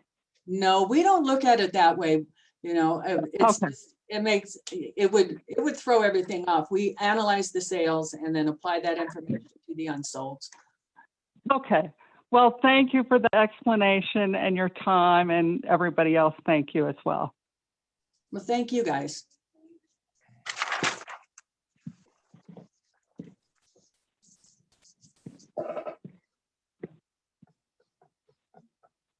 Okay, Ms. Settle, I see that you're recommending denial. And Sean, I love the way you phrased this question.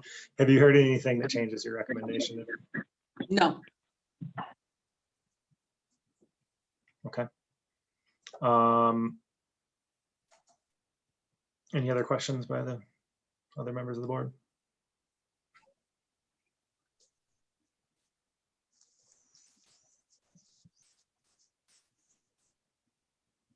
Randy, you're muted. I move that we accept the recommendation of the assessor for case number 21-05. Second. All in favor? Aye. Aye. Thank you, Pinkstons, for joining us. Thank you. Okay, I believe that's the last case. That's it for today. Okay. So there is no further public topics on the agenda. We do have a remaining executive session item. Therefore, I move the board into executive session for the following purposes.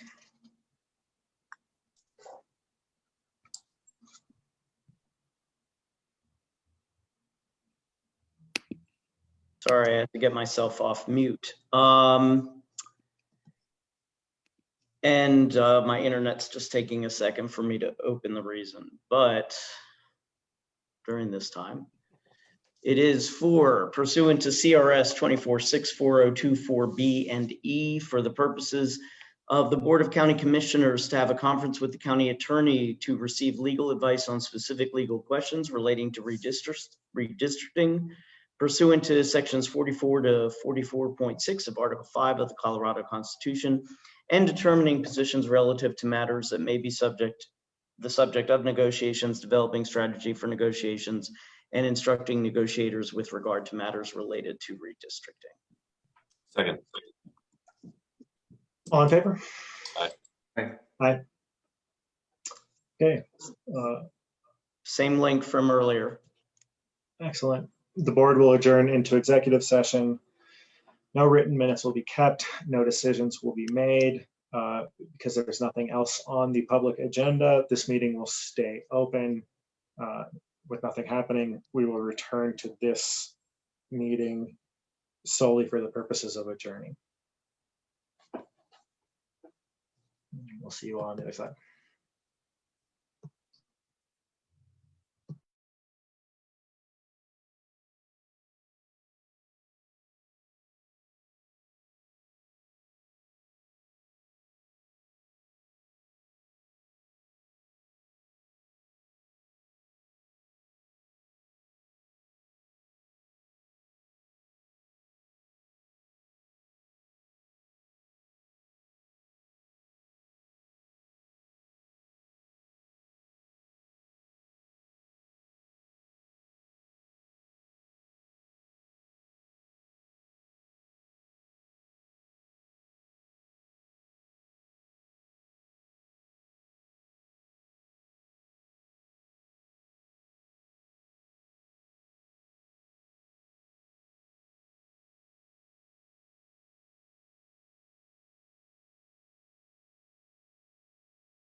Okay, we have concluded our executive session. No written minutes were kept and no decisions were made. There is nothing further on the public agenda, and therefore we are adjourned. See ya. Thanks for your time today, everybody.